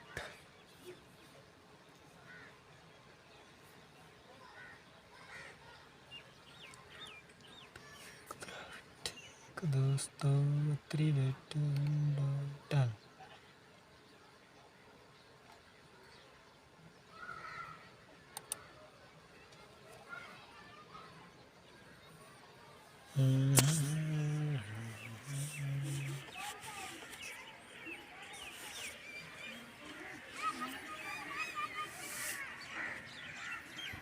और दोस्तों मसला मसाल कोई परेशानी तो नहीं है।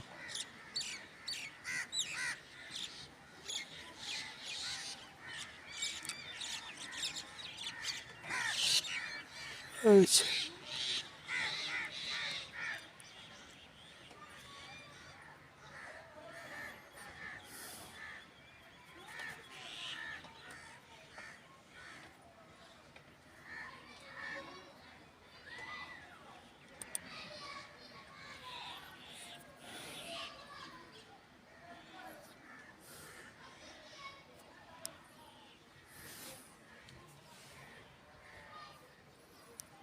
अच्छा दोस्तों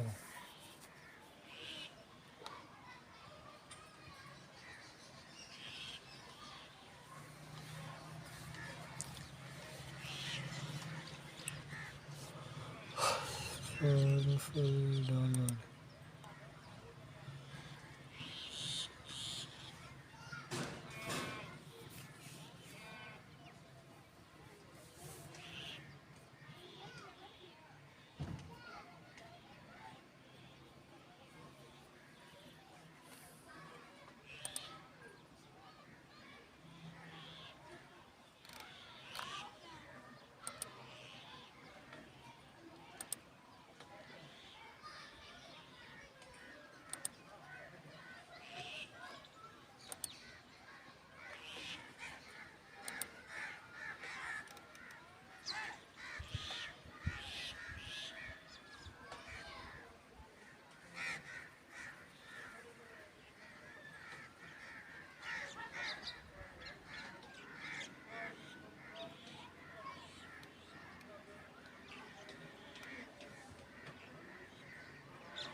अच्छा दोस्तों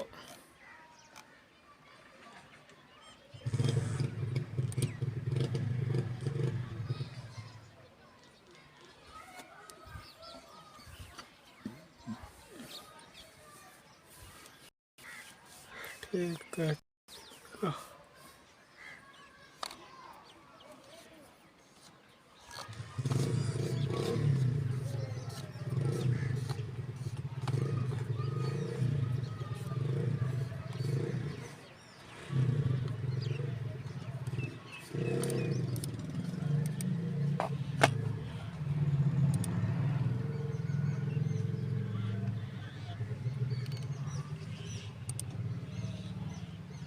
इसकी समझ नहीं आ रही यार क्या मसला है इसका यार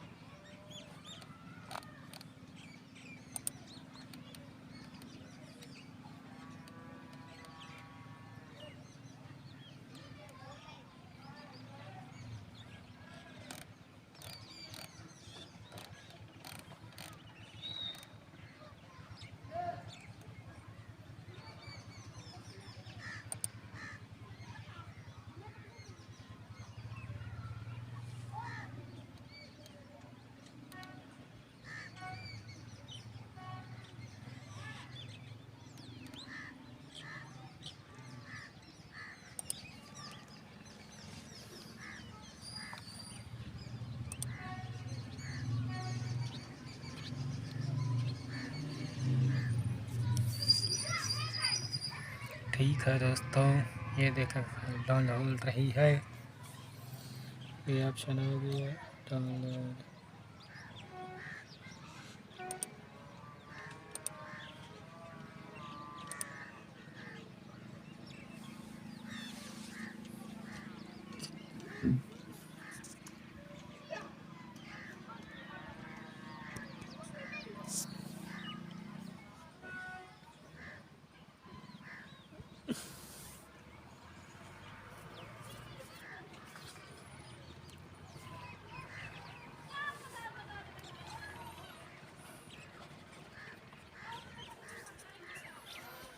ठीक है ना दोस्तों। और कोई मसला मसाइल तो नहीं है दोस्तों। घबरा तो नहीं रहे हो दोस्तों।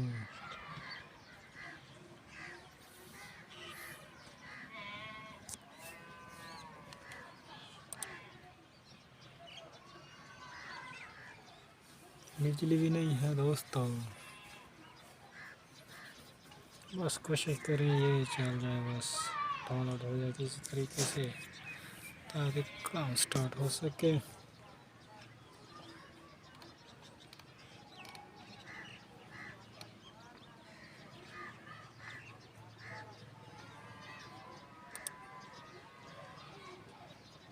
देखते हैं क्या करता है।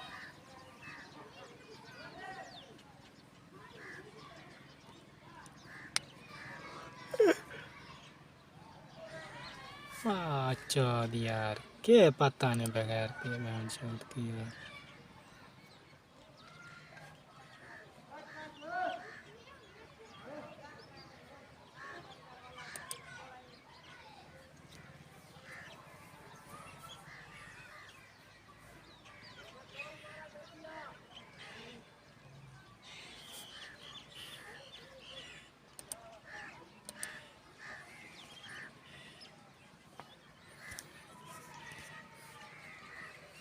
अच्छी बात है दोस्तों।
और दोस्तों, तबीयत ठीक है ना?